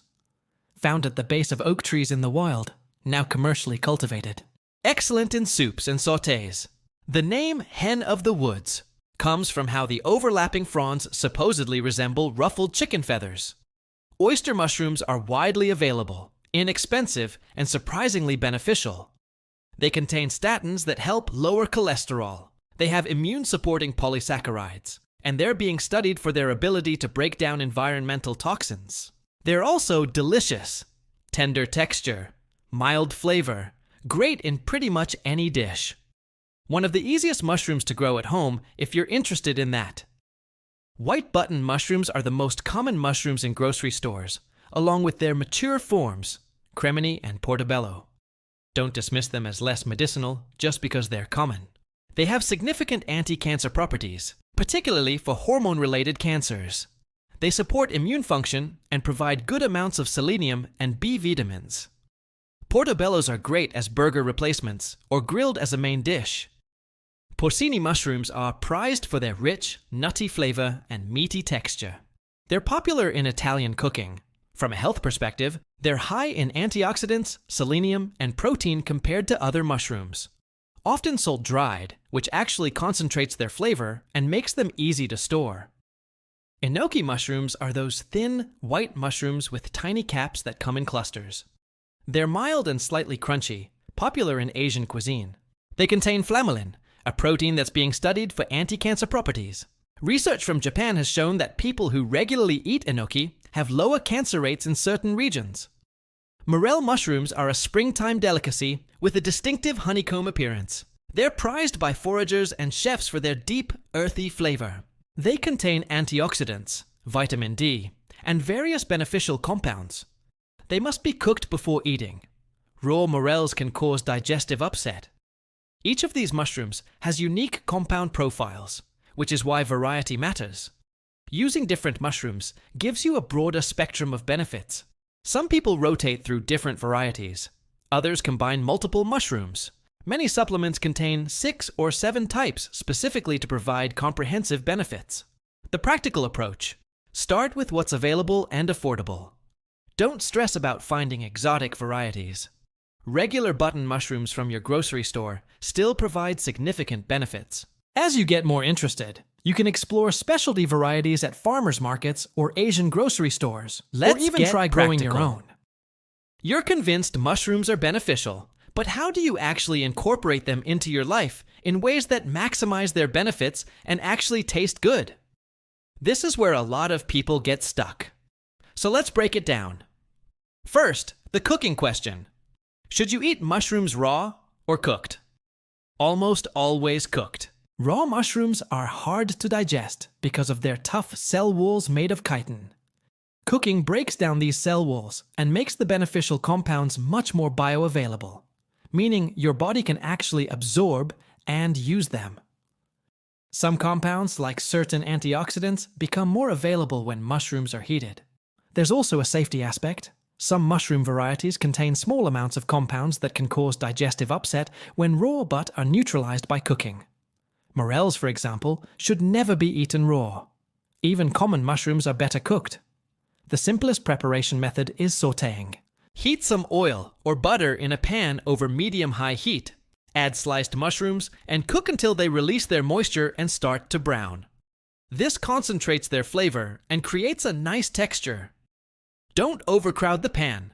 Mushrooms release water as they cook, and if there are too many, they'll steam instead of brown. Seasoning is key. Mushrooms have umami flavor, that savory, meaty taste, but they benefit from salt, pepper, garlic, and herbs. Thyme, rosemary, and parsley all pair beautifully with mushrooms. A splash of soy sauce or Worcestershire sauce amplifies the umami. Roasting is another excellent method. Toss mushrooms with oil, salt, and pepper. Spread them on a baking sheet and roast at 400 degrees Fahrenheit for 20 to 25 minutes. They get crispy edges and concentrated flavor. Roasted mushrooms are great on their own, added to salads, or used as pizza topping. For medicinal mushrooms that aren't palatable, like reishi, chaga, or turkey tail, tea is traditional. Break or grind them up, simmer in water for at least an hour. Some people do several hours for maximum extraction, and strain. You can add honey or mix with other teas to improve flavor. This long simmering extracts the polysaccharides and other compounds. Some compounds in mushrooms are water-soluble, while others are alcohol-soluble. This is why many commercial extracts use a dual extraction process, first extracting in alcohol, then in hot water, then combining them. If you're making your own medicine, you might do a similar process, though it's more involved. Adding mushrooms to soups and broths is brilliant because the beneficial compounds leach into the liquid that you'll consume. Shiitake in chicken soup doesn't just taste amazing. It makes the soup more medicinal. Asian hot pot with various mushroom varieties is both delicious and health-promoting. Mushroom powder is incredibly versatile.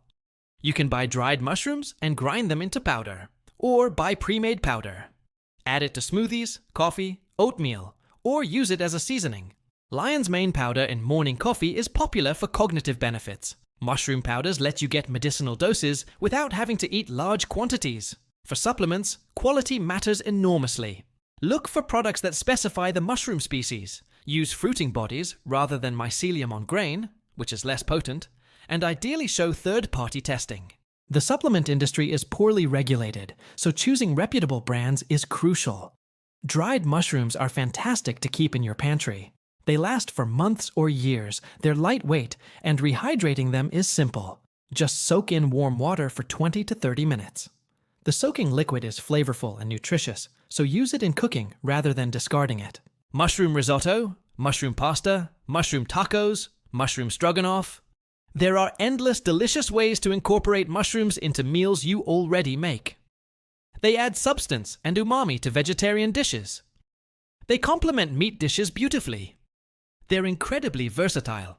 For maximizing vitamin D content, expose fresh mushrooms to sunlight before cooking.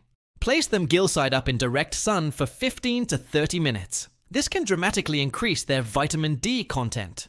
Some people do this regularly with mushrooms from the farmer's market. Pairing mushrooms with fat improves absorption of fat-soluble compounds. This is why sautéing in butter or oil isn't just for flavor.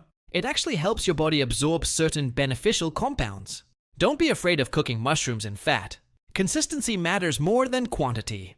Eating a small amount of mushrooms several times per week is probably better than eating a huge amount once in a while.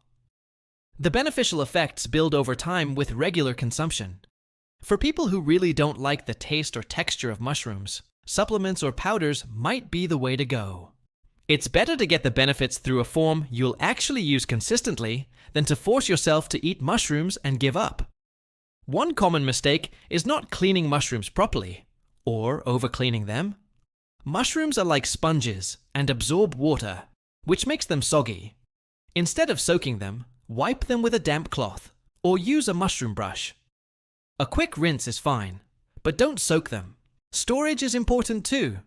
Keep fresh mushrooms in a paper bag in the fridge, not in plastic where moisture accumulates and they get slimy. They typically last about a week, though this varies by variety.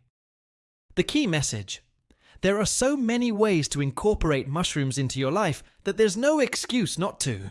Find the methods that work for your tastes and lifestyle and make them a regular part of your routine. Foraging wild mushrooms is one of the most rewarding outdoor activities you can do, but it's also one where you need to be really careful. The rewards are amazing.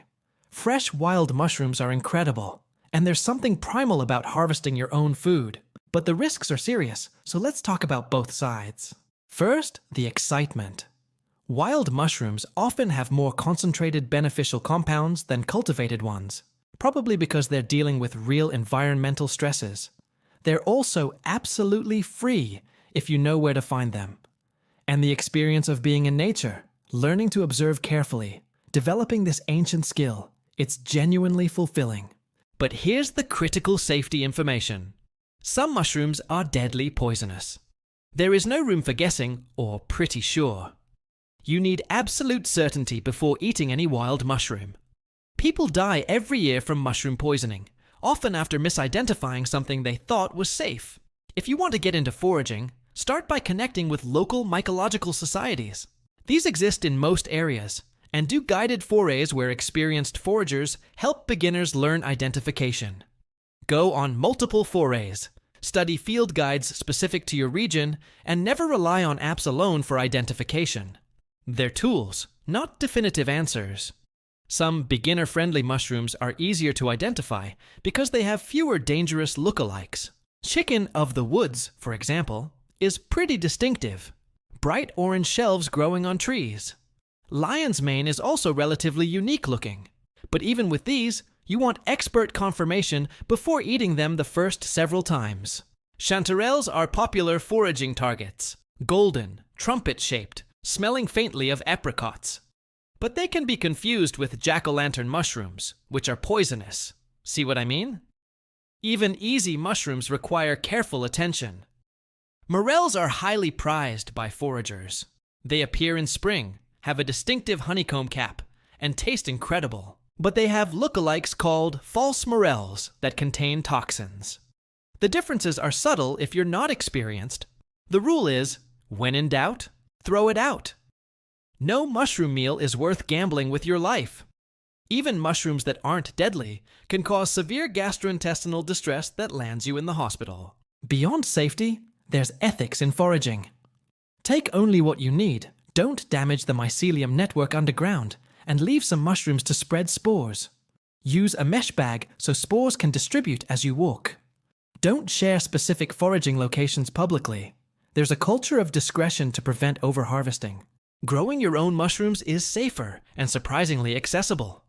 Oyster mushrooms are probably the easiest to start with. You can buy grow kits online that are basically foolproof. Just mist them daily and harvest in a week or two. It's fun, educational, and you get fresh mushrooms. For more involved growing, you can inoculate logs with mushroom spawn. Shiitake, for example, grows well on oak logs. You drill holes, insert spawn plugs, seal with wax, and wait. The log will produce mushrooms for several years. It's patient work, but incredibly rewarding. Indoor mushroom growing has become popular too. You can set up a simple growing area in a basement or closet with controlled humidity. Lion's mane, oysters, and shiitake can all be grown indoors relatively easily. The initial setup requires some investment in equipment and spawn, but then you have a continuous supply. There's something special about growing your own food, especially mushrooms, which feel almost magical in how quickly they appear. One day there's nothing, and 2 days later there's a flush of mushrooms ready to harvest. For buying mushrooms, farmers markets often have more interesting varieties than grocery stores. You can talk to the growers, ask about their cultivation methods, and sometimes find wild foraged mushrooms from experienced foragers who've been doing it for decades. Asian grocery stores are gold mines for mushroom variety. You'll find shiitake, oyster, enoki, king oyster, wood ear, and other varieties that might not be in mainstream stores. They're often fresher and cheaper too. For medicinal mushrooms, sourcing matters tremendously. If you're buying supplements, look for companies that provide transparency about their sourcing and extraction methods. Mushrooms grown in polluted areas can concentrate heavy metals and toxins, so clean growing conditions matter. Some high-quality supplement companies grow their mushrooms in the US or Europe with strict quality control. Others source from Asia, which isn't inherently bad, but quality can vary. Third-party testing for contaminants and verification of active compound levels is important. Organic certification matters more for mushrooms than you might think. Mushrooms absorb everything from their growing medium, so if that medium is contaminated with pesticides or heavy metals, the mushrooms will contain those toxins. For fresh culinary mushrooms at the grocery store, you're generally safe with any of the common varieties. They're commercially grown under controlled conditions. Check that they're firm, not slimy or dried out, and don't have an off smell. Frozen mushrooms are underrated. They retain most of their nutrients and can be convenient for cooking. If you find fresh mushrooms on sale, you can sauté them and freeze them yourself for later use. The growing interest in mushrooms has made them more available than ever. You can find mushroom powders, extracts, fresh varieties, dried options, and grow kits. Whether you forage, grow, or buy, there are good options at every level of involvement. Safety. Because while mushrooms are generally very safe, there are things you need to know before diving in. This isn't meant to scare you. It's meant to help you use mushrooms intelligently and safely. First, the good news. Culinary and medicinal mushrooms have been consumed for thousands of years with an excellent safety record. Serious side effects are rare. Most people tolerate them very well. They're safer than most pharmaceuticals, and honestly, safer than many common foods for most people. That said, allergies can happen. Some people are allergic to mushrooms, or specific varieties. If you've never eaten mushrooms before, start with small amounts and watch for reactions. Symptoms might include digestive upset, rash, itching, or in severe cases, difficulty breathing. True mushroom allergies are uncommon, but they exist. Digestive upset is the most common side effect, especially when first introducing mushrooms or increasing intake. This usually manifests as gas, bloating, or loose stools. It's typically because mushrooms are feeding your gut bacteria, and there's an adjustment period. Start with small amounts and gradually increase. Your gut will adapt. Some people have difficulty digesting mushrooms even after adjustment. If you're one of these people, cooking them thoroughly helps. Smaller pieces cook more thoroughly and are easier to digest. If problems persist, extracts or powders might work better for you than whole mushrooms. Now, drug interactions. This is important. Mushrooms, particularly reishi and shiitake, have mild antiplatelet effects. They can slightly thin your blood. If you're taking blood thinners like warfarin, aspirin therapy, or other anticoagulants, you need to tell your doctor you're consuming medicinal mushrooms regularly. It's probably fine, but it needs monitoring. For people with autoimmune conditions, there's a theoretical concern about immune-stimulating mushrooms. If your immune system is already attacking your own tissues, could immune-boosting mushrooms make it worse? The evidence is mixed. Some research suggests mushrooms' immune-modulating effects might actually help autoimmune conditions by balancing the immune response rather than just stimulating it. But to be safe, if you have an autoimmune condition, start cautiously and pay attention to how you feel. Some people with conditions like lupus, rheumatoid arthritis, or MS report benefits from mushrooms, while others might notice flares. Work with a healthcare provider who's open to integrative approaches. For people scheduled for surgery, stop taking medicinal mushroom supplements at least 2 weeks before. The blood-thinning effects, though mild, could theoretically affect clotting during surgery. This is a standard precaution with many supplements and herbs.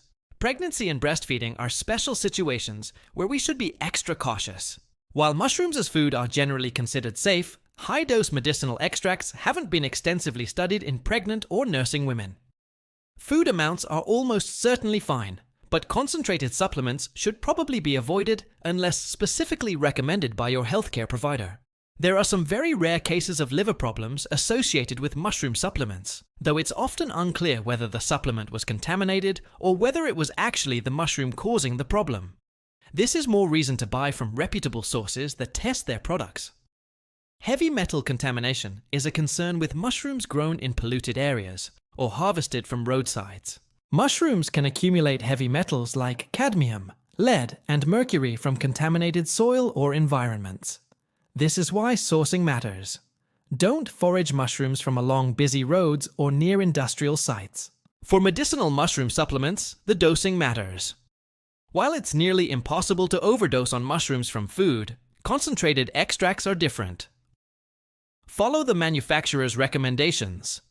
More is not necessarily better, and some compounds can have effects at very high doses that they don't have at moderate doses. Beta-glucans in mushrooms can stimulate the immune system, which is usually good, but in very high doses might cause fever-like symptoms in some people as the immune system activates. This is rare but possible. Some mushroom supplements can interact with the diabetes medications.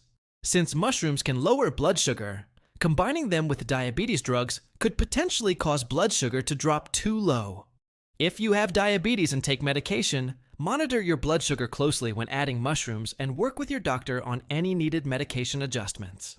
Cordyceps has testosterone modulating effects, which is usually beneficial, but people with hormone-sensitive conditions should be aware of this. There's not strong evidence that it causes problems, but it's something to discuss with your healthcare provider if relevant. For children, food amounts of mushrooms are generally safe. Kids have been eating mushrooms as food for forever. But concentrated supplements designed for adults might not be appropriate for small children. Use common sense, and when in doubt, ask a pediatrician. Quality control in supplements is a real issue. Some products don't contain what they claim, or they're contaminated, or they're mostly filler. This isn't unique to mushroom supplements. It's an industry-wide problem. But it means you need to be a savvy consumer. Look for brands that provide certificates of analysis, use third-party testing, and are transparent about their processes. The bottom line on safety. For most people, mushrooms are very safe both as food and as supplements. But they're biologically active substances with real effects, which means they need to be used thoughtfully. Don't assume that because something is natural, it can't have side effects or interactions. Respect their power, use them intelligently, and pay attention to how your body responds. The science of mushrooms is still in its early stages, which is both exciting and frustrating. We've only seriously studied a tiny fraction of mushroom species, and even for the ones we have studied, there's so much more to learn. Let's talk about where the research is heading and what might be possible in the coming years. One of the most exciting areas is psychedelic mushrooms for mental health. Now, I know this video is about non-psychedelic mushrooms, but the research happening with psilocybin is opening doors for mushroom research in general. Studies at Johns Hopkins, Imperial College London, and other major institutions are showing remarkable results for treatment-resistant depression, PTSD, addiction, and end-of-life anxiety. This research is changing how we think about mushrooms in general. It's bringing serious scientific attention and funding to mycology. It's showing that mushroom compounds can have profound effects on brain function. And it's likely to lead to discoveries about other mushroom compounds that affect the brain in different ways. For non-psychedelic mushrooms, there's growing research into precise mechanisms of action. We know that mushrooms have beneficial effects, but we don't always understand exactly how at the molecular level. Current research is mapping out the specific receptors, pathways, and cellular processes affected by different mushroom compounds. This matters because understanding mechanisms allows us to optimize use. Maybe certain mushroom compounds work better at specific times of day. Maybe combinations are synergistic. Maybe extraction methods could be improved to maximize beneficial compounds. The more we understand the mechanisms, the more effectively we can use mushrooms. There's fascinating work happening on mushroom compounds for neurodegenerative diseases. Remember those studies on lion's mane for Alzheimer's? That's just the beginning. Researchers are investigating whether mushroom compounds could help with Parkinson's disease, ALS, multiple sclerosis, and other conditions where neurons are damaged or lost. The ability of certain mushroom compounds to stimulate nerve growth factor and support neurogenesis, the growth of new neurons, is genuinely exciting. For a long time, we thought adult brains couldn't grow new neurons. Now we know they can, in certain areas, and mushrooms might be able to enhance this process. Cancer research with mushrooms is expanding rapidly. Beyond using mushroom extracts alongside conventional treatment, researchers are investigating whether mushroom compounds could be developed into targeted cancer therapies. There are clinical trials ongoing for various mushroom-derived compounds as cancer treatments. The advantage of mushroom compounds is that they're generally well tolerated with fewer side effects than many cancer drugs. If we can develop effective cancer treatments with lower toxicity, that would be revolutionary. We're not there yet, but the research is promising. Antibiotic resistance is one of the biggest threats to global health, and researchers are looking at mushrooms as a potential source of new antimicrobial compounds. Some mushrooms produce compounds that kill bacteria. They've evolved these as defense mechanisms. These compounds might be developed into new antibiotics for drug-resistant infections. There's also research into mushroom compounds for viral infections. Remember those studies on turkey tail for people with HPV and hepatitis? There's expanding research on mushrooms for other viral conditions, including HIV, and even potential applications for emerging viruses. The gut microbiome connection is another hot research area. We're just beginning to understand how mushrooms affect the composition and function of gut bacteria. As we learn more about how crucial the microbiome is for health, understanding how to optimize it through food becomes more important. Mushrooms are showing promise as powerful prebiotic and microbiome modulating foods. Environmental applications are expanding too. Using mushrooms to break down plastics is still in early research stages, but imagine if we could deploy mushrooms to clean up plastic pollution in oceans or landfills. Some species have shown the ability to break down certain plastics in laboratory conditions. Mushroom-based materials are another frontier. Mycelium can be grown into specific shapes and then dried to create materials that could replace plastics, leather, styrofoam, and even building materials. Companies are already bringing some of these products to market, but there's huge potential for expansion. In agriculture, there's growing interest in using mycorrhizal fungi to improve crop yields and soil health. Instead of relying so heavily on synthetic fertilizers, we could support the natural fungal networks that help plants thrive. This could make agriculture more sustainable and potentially more nutritious. Plants with good fungal partnerships might produce more nutrient-dense food. There's even research into mushrooms for space exploration. Growing mushrooms in space or on other planets could provide food, recycle waste, and potentially even create building materials. Fungi are incredibly adaptable and might be crucial for long-term space habitation. Personalized mushroom recommendations based on individual health needs and genetics might become possible. Maybe genetic testing could reveal which mushroom compounds you're likely to respond best to, allowing for precision use of these natural medicines. The economic potential is driving a lot of this research. The global medicinal mushroom market is growing rapidly, which means more investment in research. This is good. We need funding to do proper studies. But it also means we need to stay critical and make sure research is rigorous, and not just marketing dressed up as science. One limitation to current research is that many studies are still in animals or petri dishes. We need more human clinical trials, particularly large, long-term studies. The research that exists is promising, but we need more to really understand optimal uses and long-term effects. The future of mushroom research is genuinely exciting. These organisms have been around for hundreds of millions of years, developing sophisticated chemical compounds and biological strategies.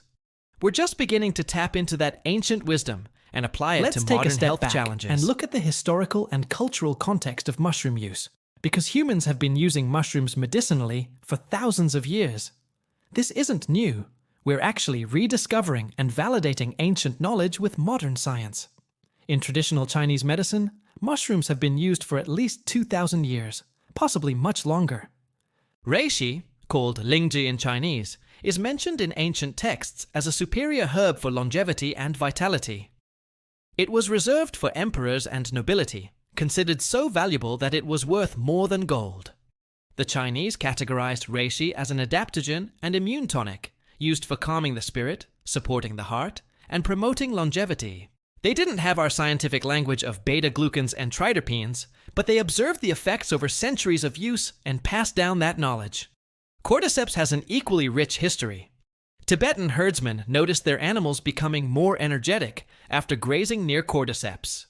It became a prized traditional medicine, used for increasing stamina, supporting kidney and lung function, and enhancing vitality. The wild variety was incredibly rare and expensive, more valuable than gold by weight. In Japan, mushrooms have been central to both cuisine and medicine. Shiitake, maitake, and enoki have been cultivated for centuries. Shiitake in particular has deep cultural significance. Buddhist monks are credited with first cultivating it about 1,000 years ago. It was considered both a delicacy and a medicine. The Japanese developed early cultivation techniques for various mushrooms, which is part of why they're now so widely available. They understood intuitively that these organisms were valuable for health, even without modern scientific methods to prove it. Traditional Korean medicine also incorporates mushrooms extensively. Chaga and turkey tail are used in tonic preparations for immune support and vitality. Korean cuisine features mushrooms prominently, reflecting not just their flavor, but their understood health benefits. In Russia and Siberia, chaga has been used as folk medicine for centuries, particularly for digestive issues, cardiovascular health, and general vitality.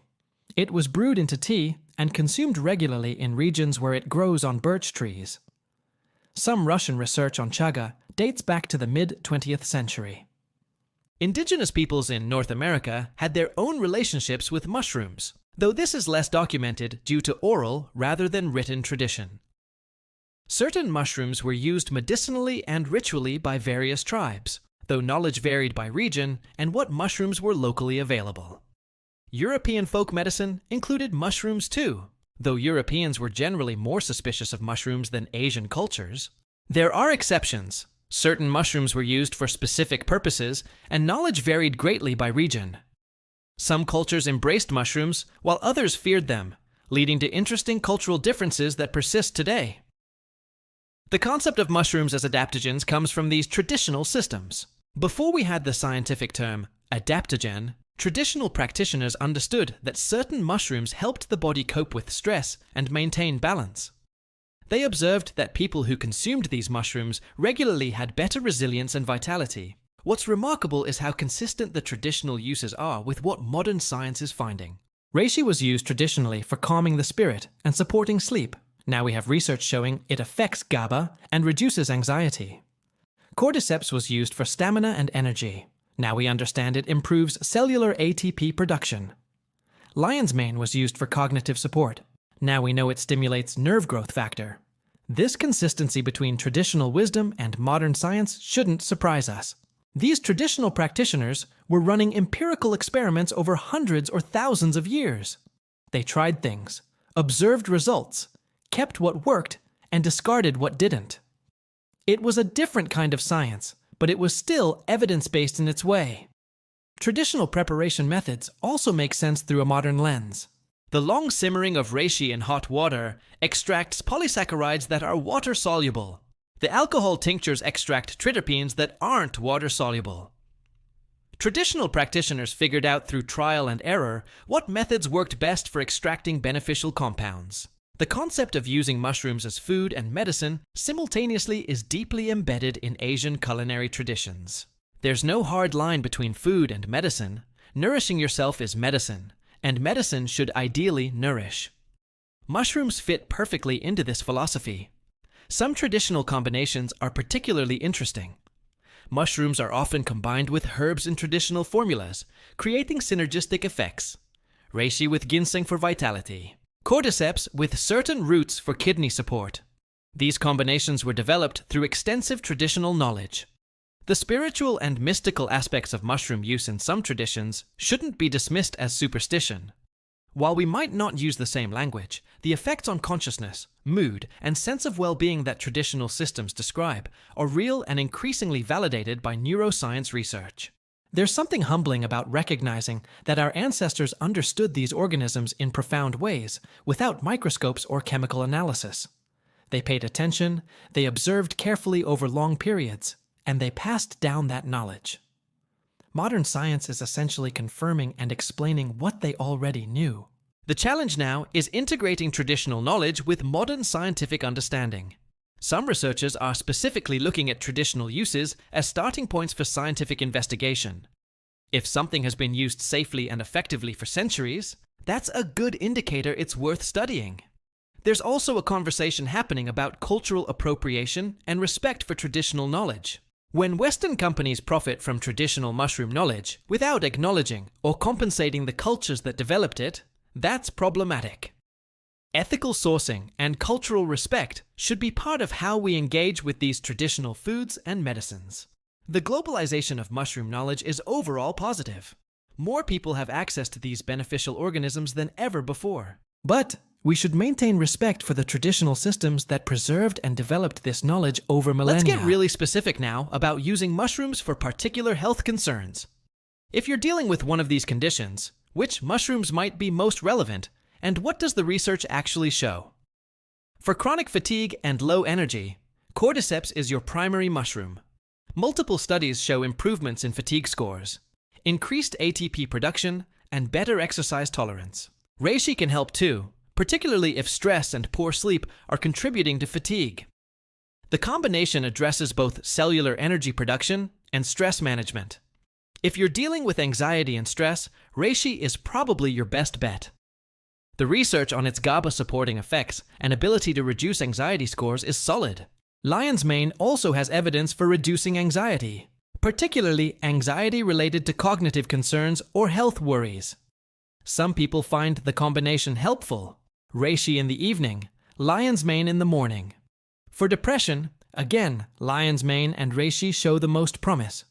But remember, if you're dealing with significant depression, these should complement professional treatment, not replace it. They're most useful for mild to moderate depression or as supportive additions to other treatments. Brain fog and cognitive issues respond well to lion's mane. The research on improving cognitive function, particularly focus and mental clarity, is encouraging. If your brain fog is related to inflammation, chaga's anti-inflammatory and antioxidant properties might help too. For brain fog related to fatigue, adding cordyceps makes sense. For immune support in general, turkey tail and shiitake have the most research. If you're frequently getting sick, dealing with chronic infections, or just want to strengthen your immune system, these are good choices. Reishi adds immune modulating effects rather than just immune boosting. If you're currently fighting an illness like a cold or flu, turkey tail and shiitake can be supportive. They won't cure you overnight, but they support your immune system's response. Starting them at the first sign of illness might help reduce severity and duration. For people dealing with or recovering from cancer, turkey tail has the most extensive research, particularly for supporting conventional treatment and improving outcomes. Reishi and shiitake also have significant research. This is definitely something to coordinate with your oncology team. Many are now open to integrative approaches. High cholesterol responds to shiitake and oyster mushrooms. The research shows meaningful reductions in cholesterol levels with regular consumption. These work well alongside other cholesterol-lowering strategies like diet changes and exercise. For high blood pressure, reishi shows the most consistent effects. It's not going to replace blood pressure medication for someone with severe hypertension, but it can be a useful complementary approach and might help reduce medication needs over time under medical supervision. Blood sugar issues and diabetes benefit most from Maytake, though reishi and cordyceps also have supporting research. Maytake's effects on insulin sensitivity are particularly well studied. Again, if you're on diabetes medication, coordinate with your doctor as mushrooms might enhance the medication's effects. Digestive issues like IBS or inflammatory bowel disease might benefit from turkey tail and reishi for their anti-inflammatory and gut-supporting properties. They help with gut barrier function and microbiome balance. Start with small amounts as the prebiotic effects can initially cause gas if your gut isn't used to them. For autoimmune conditions, this is tricky because you want immune modulation rather than just immune stimulation. Reishi appears to have immune balancing effects that might be helpful. Some people with autoimmune conditions report benefits, but others might notice flares. Proceed cautiously and pay close attention to your body's responses. Arthritis and joint pain respond to reishi's anti-inflammatory effects. The research shows reductions in pain and swelling comparable to some pharmaceutical anti-inflammatories. Chaga's antioxidant properties might help too, as oxidative stress contributes to joint deterioration. For liver issues like fatty liver disease or mild liver dysfunction, reishi and chaga have the most research showing liver protective effects. They support liver cell health and help reduce inflammation and fat accumulation in liver tissue. Sleep problems often improve with reishi, particularly if stress and racing thoughts are keeping you awake. It's calming without being sedating. Some people notice improved sleep quality, deeper sleep and waking feeling more refreshed, even if the total sleep time doesn't change. For athletic performance and recovery, cordyceps is your main mushroom for endurance and energy. Reishi helps with recovery by reducing post-exercise inflammation. Some athletes use cordyceps before workouts, and reishi after for optimal benefits. Memory and age-related cognitive decline respond to lion's mane. The research shows improvements in cognitive scores in older adults with mild cognitive impairment. Starting earlier as a preventive measure makes sense given what we know about neurodegeneration.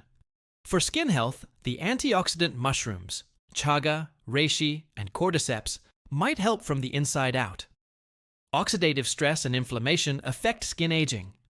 Some people report improvements in skin appearance with regular mushroom consumption, though this isn't as well researched as other benefits. Allergies and histamine issues are interesting. Some people find that reishi's immune modulating effects help reduce allergic responses over time. The mechanism probably involves regulating the immune cells responsible for allergic reactions. The key with using mushrooms for specific conditions is consistency and patience. These aren't drugs that work immediately. You're supporting your body's natural healing processes, which takes time. Most studies showing benefits use mushrooms for at least 8 to 12 weeks. Mushrooms don't exist in isolation. They're part of your overall diet and supplement regimen. Let's talk about combinations that work well together and a few to be cautious about. First, the good synergies. Mushrooms combine beautifully with vitamin C. There's research suggesting that vitamin C enhances the absorption and effectiveness of mushroom polysaccharides. Traditional Asian medicine often combines mushrooms with vitamin C-rich foods or herbs, and there might be wisdom there. Taking your mushroom supplements with orange juice or adding bell peppers to your mushroom dishes could enhance benefits. Mushrooms and turmeric are a powerful combination for inflammation. Both work through different anti-inflammatory pathways, so they complement rather than duplicate each other's effects. A curry with mushrooms and turmeric isn't just delicious, it's therapeutically smart. Green tea and mushrooms is another traditional combination that makes scientific sense. Green tea catechins and mushroom polysaccharides both support immune function and have antioxidant effects. Some traditional preparations specifically combine these. Mushrooms with medicinal herbs like ginseng, ashwagandha, or rhodiola creates adaptogenic synergy. You're stacking adaptogens that help your body cope with stress through slightly different mechanisms. Many commercial supplements combine mushrooms with these herbs for this reason. For gut health, combining mushrooms with probiotic foods makes sense. Mushrooms feed your beneficial bacteria, prebiotic, while fermented foods like yogurt, kefir, or sauerkraut provide more beneficial bacteria, probiotic. Together, they support a healthy microbiome more effectively than either alone. Mushrooms with omega-3 fatty acids from fish oil or flaxseed is a good combination for brain health and inflammation. They work through different mechanisms. Omega-3s are incorporated into cell membranes, while mushroom compounds have more direct anti-inflammatory and neuroprotective effects. For cardiovascular health, mushrooms combine well with garlic, which has its own heart protective properties. A dish with both mushrooms and garlic isn't just flavorful. It's legitimately good for your heart. Mushrooms with fiber-rich foods enhances gut health benefits. The mushroom fiber plus other plant fibers provides diverse food for your gut bacteria, promoting greater microbiome diversity. Now for combinations to be cautious about. We already mentioned blood thinners and mushrooms. That's the big one. If you're on warfarin, aspirin therapy, or other anticoagulants, tell your doctor about mushroom consumption. Mushrooms with immune-suppressing medications is another consideration. If you're on immunosuppressants for organ transplant or autoimmune conditions, immune-stimulating mushrooms might theoretically work against your medications. This needs medical supervision. Some mushrooms might interact with diabetes medications. Since mushrooms can lower blood sugar, combining them with diabetes drugs could potentially cause hypoglycemia. Monitor your blood sugar closely and work with your doctor on any needed medication adjustments. Mushrooms with stimulants like high doses of caffeine might be too much for some people. Cordyceps is energizing, and combined with lots of coffee, some people feel jittery or overstimulated. This isn't dangerous, just uncomfortable. Adjust amounts to find what works for you. There's a theoretical concern about mushrooms with certain chemotherapy drugs, though the evidence is mixed. Some research suggests mushrooms enhance chemo effectiveness, while other practitioners worry about interactions. If you're undergoing cancer treatment, coordinate any supplementation with your oncologist. Alcohol and liver-supporting mushrooms like reishi is interesting. Reishi can help protect your liver from alcohol damage, but it's not a license to drink heavily. If you're using mushrooms to try to offset alcohol damage, the better choice is to reduce alcohol consumption. For food combinations, mushrooms are incredibly versatile. They pair well with pretty much everything. But for maximizing benefits, there are some smart choices. Mushrooms with alliums, onions, garlic, leeks is a powerful combination. Alliums have their own immune and cardiovascular benefits that complement mushrooms nicely. Mushrooms with leafy greens provides a spectrum of antioxidants and anti-inflammatory compounds. A salad with sautéed mushrooms on top is nutritionally dense. Mushrooms with whole grains provides complementary amino acids. While neither is a complete protein alone, together they provide a better amino acid profile. Mushrooms with healthy fats, olive oil, avocado, nuts, Improves absorption of fat-soluble compounds in mushrooms. This is why cooking mushrooms in olive oil makes sense beyond just flavor. Mushrooms in bone broth creates a deeply nourishing combination.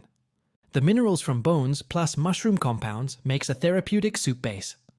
For supplement stacking, many people use multiple mushroom varieties together. There's logic to this. Each type has specific strengths, and together they provide broader benefits.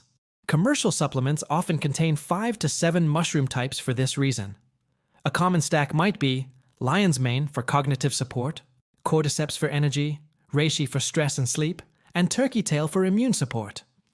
This addresses multiple aspects of health simultaneously. Some people cycle their mushrooms, using different ones at different times, while others take a comprehensive blend continuously.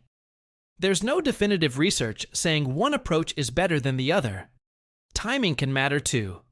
Energy mushrooms like cordyceps are better taken in the morning or afternoon, not before bed. Calming mushrooms like reishi are better in the evening. Lion's mane can be taken anytime, but many prefer morning for cognitive benefits throughout the day. The key is paying attention to how you feel. Some combinations that work great for one person might not suit another. There's individual variation in how people respond to mushrooms, so some experimentation might be needed to find your optimal combination and timing. There's a lot of information and misinformation out there about mushrooms. Let's clear up some common myths and misconceptions so you can make informed decisions based on actual evidence. Myth number 1. All mushrooms have the same health benefits. This is absolutely not true. Different mushroom species contain different compounds and have different effects. Saying all mushrooms are the same is like saying all plants are the same. A button mushroom and reishi mushroom are completely different organisms with different properties.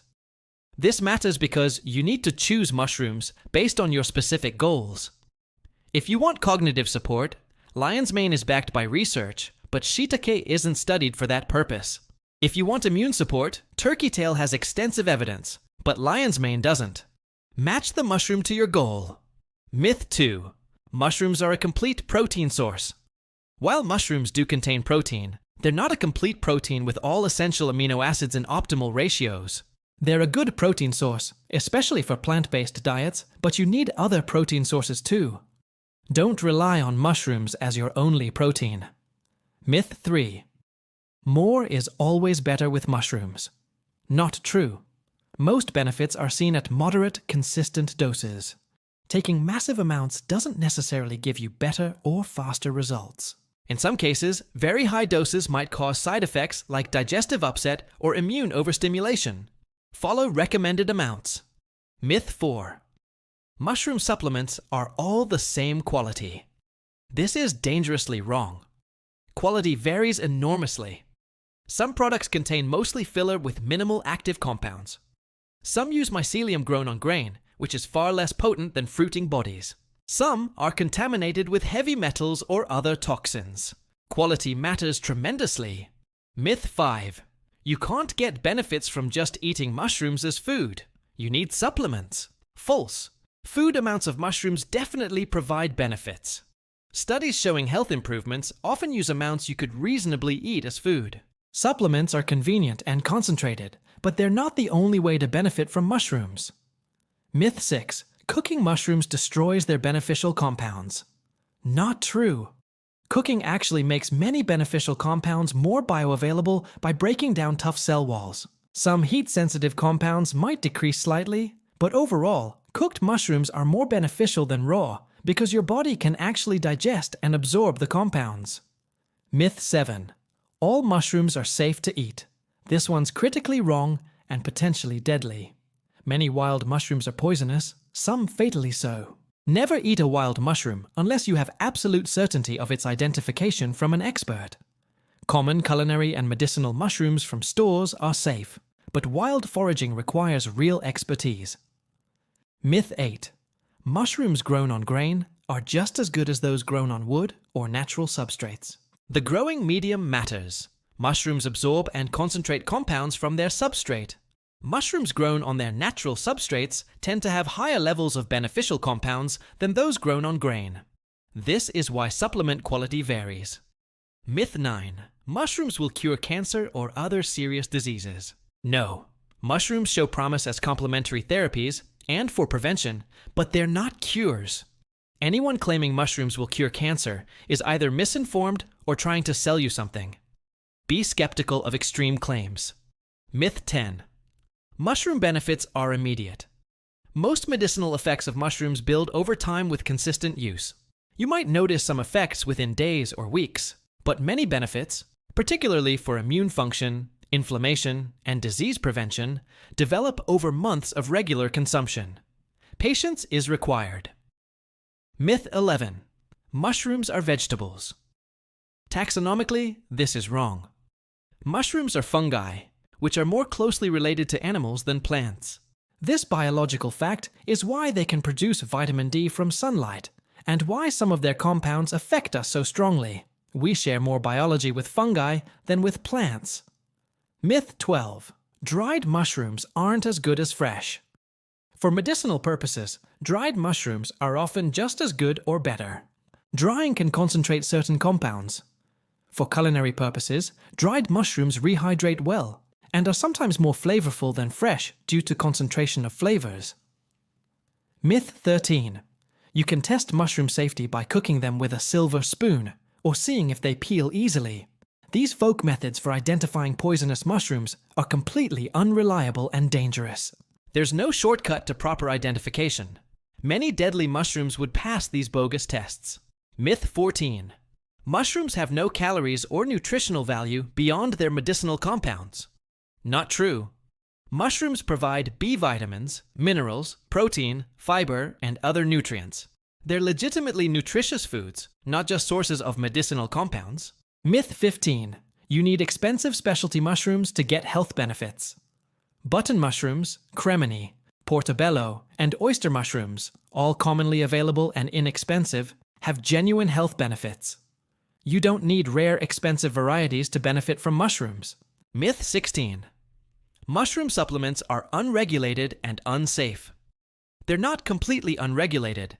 They fall under dietary supplement regulations. But enforcement is inconsistent, which is why choosing reputable brands matters. Many mushroom supplements are safe and effective, but you need to be a savvy consumer. The overall message: be informed, be skeptical of extreme claims, and use reliable sources for your information. Mushrooms are genuinely beneficial, but they're not miracle cures, and not all products or preparation methods are equal. Understanding what's real versus what's hype helps Let's you get use into the mushrooms kitchen and effectively. talk about practical, delicious ways to incorporate mushrooms into your daily meals. Because all this knowledge doesn't help if you don't actually eat mushrooms regularly. Breakfast options are easier than you might think. Mushroom and spinach omelet or scramble is classic for good reason. Sauté mushrooms with a bit of garlic, add spinach, then eggs. You're starting your day with protein, vegetables, and mushroom benefits. Add some cheese if you want. Takes 10 minutes. Mushroom toast is having a moment for good reason. Sauté mixed mushrooms with thyme and garlic. Pile them on toasted sourdough. Maybe add a poached egg on top. It's satisfying, delicious, and you're getting a significant serving of mushrooms first thing in the morning. Adding mushroom powder to morning coffee is popular in wellness circles. A half teaspoon of lion's mane or chaga powder in your coffee is tasteless, but adds cognitive and immune support. Some companies sell mushroom coffee blends, but you can easily make your own. Oatmeal with sautéed mushrooms might sound weird, but savory oatmeal is delicious. Cook your oats, top with sautéed mushrooms, a soft-boiled egg, maybe some greens. It's hearty, nutritious, and gives you sustained energy. For lunch, mushroom soup is versatile and perfect for meal prep. Sauté mushrooms, onions, and garlic. Add broth and herbs, simmer, then blend until smooth. You can make a big batch and freeze portions. It's comforting, nutritious, and easy to reheat. Portobello mushroom burgers are legit good, not just a sad vegetarian alternative. Marinate portobello caps in balsamic vinegar, olive oil, garlic, and herbs, then grill or roast them. Put them on a bun with your favorite toppings. They're meaty and satisfying. Mushroom and barley soup is hearty enough to be a complete meal. The combination of mushrooms and barley is nutritionally complementary and deeply satisfying. Add vegetables like carrots, celery, and kale for even more nutrition. Stir fries are perfect vehicles for mushrooms. Any Asian-style stir-fry benefits from mushrooms. They absorb flavors beautifully and add substance. Shiitake, oyster, and enoki mushrooms are traditional in Asian cooking for good reason. For dinner, mushroom risotto is a special occasion dish that's actually not that hard to make. The key is patience, adding broth gradually and stirring frequently. The result is creamy, luxurious, and deeply flavored. Mix in different mushroom varieties for complexity. Stuffed mushrooms make great appetizers or side dishes. Remove the stems from large mushroom caps. Fill with a mixture of breadcrumbs, herbs, cheese, and chopped mushroom stems, then bake. They're elegant and delicious. Mushroom pasta is endlessly variable. Sauté mushrooms in butter and garlic. Add cream or white wine. Toss with pasta. Add peas, sun-dried tomatoes, or spinach. It's quick, satisfying, and you can easily eat a cup or more of mushrooms in one serving. Sheet pan dinners with roasted mushrooms are perfect for busy weeknights. Toss mushrooms with vegetables and protein of choice. Season well, roast everything together. Minimal prep, minimal cleanup, maximum flavor. Mushroom tacos might not be traditional Mexican food, but they're delicious. Sauté mushrooms with cumin, chili powder, and garlic. Serve in tortillas with all your favorite taco toppings. They're surprisingly satisfying even for meat lovers. For snacks, roasted mushroom chips are a thing. Slice mushrooms thin, toss with oil and seasoning. Roast at low temperature until crispy. They're like chips, but actually good for you. Mushroom patty or dip is great for entertaining. Sauté mushrooms with shallots and thyme. Blend with cream cheese or cashews for a vegan version. Season well. Serve with crackers or vegetables for dipping. Bone broth with mushrooms takes your broth to the next level. Add dried shiitake or other mushrooms to your bone broth while it simmers. The result is even more nutritious and flavorful. Some practical cooking tips. Do not wash mushrooms under running water. They absorb water like sponges and get soggy. Wipe them with a damp cloth instead.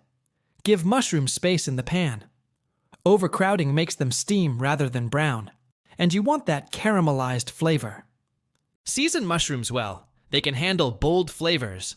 Salt, pepper, garlic, fresh herbs, soy sauce, balsamic vinegar, wine, all of these enhance mushroom dishes. High heat is your friend for cooking mushrooms.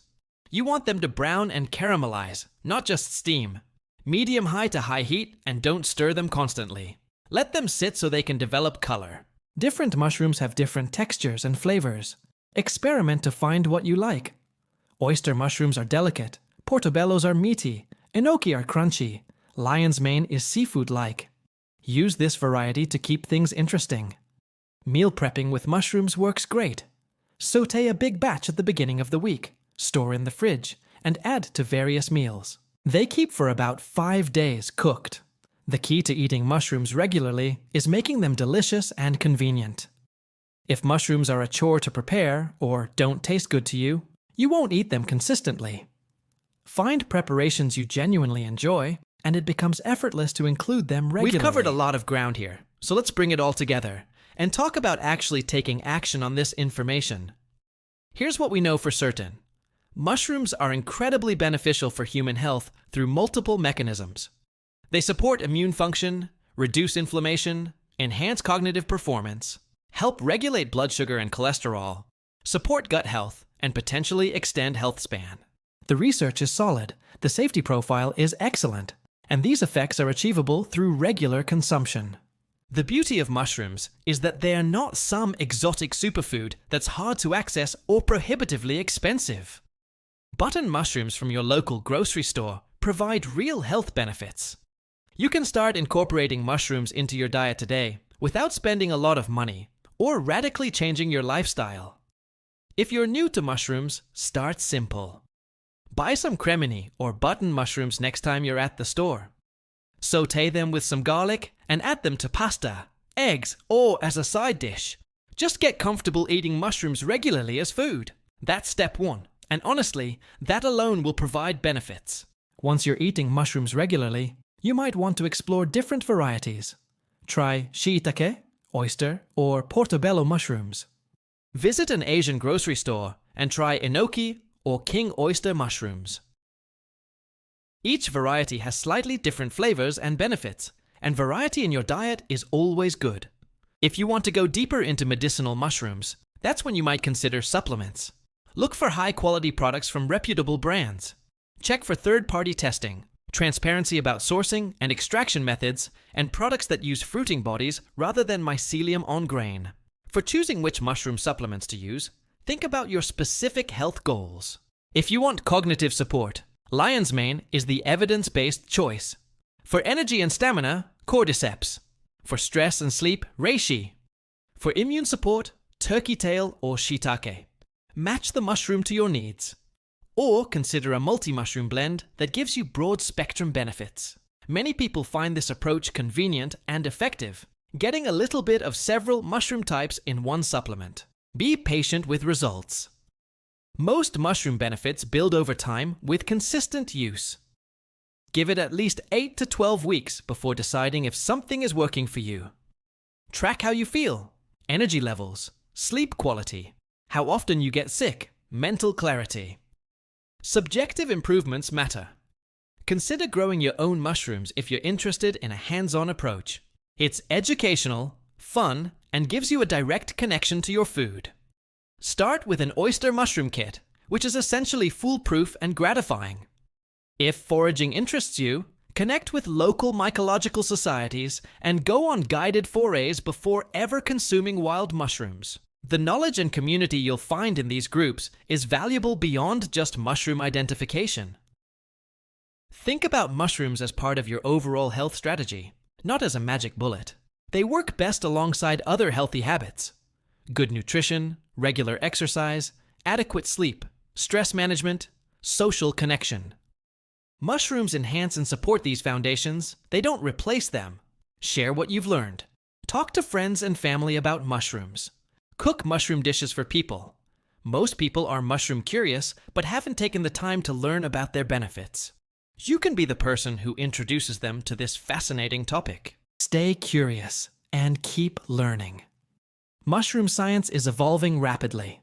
New research comes out regularly.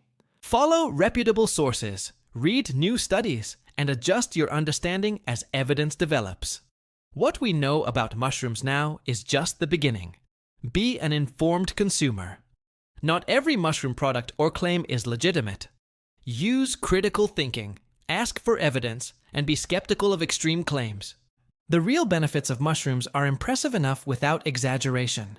Consider the environmental angle too. By choosing mushrooms, sustainable, nutritious, potentially planet-healing organisms, you're making a choice that's good for your health and good for the environment. That's rare and worth celebrating. If you have specific health conditions, work with healthcare providers who are open to integrative approaches. Many doctors now are interested in evidence-based natural therapies. Bring them research papers if needed. Have informed conversations about incorporating mushrooms into your health regimen. Remember that individual responses vary. What works wonderfully for one person might be subtle for another. That's normal with natural therapies.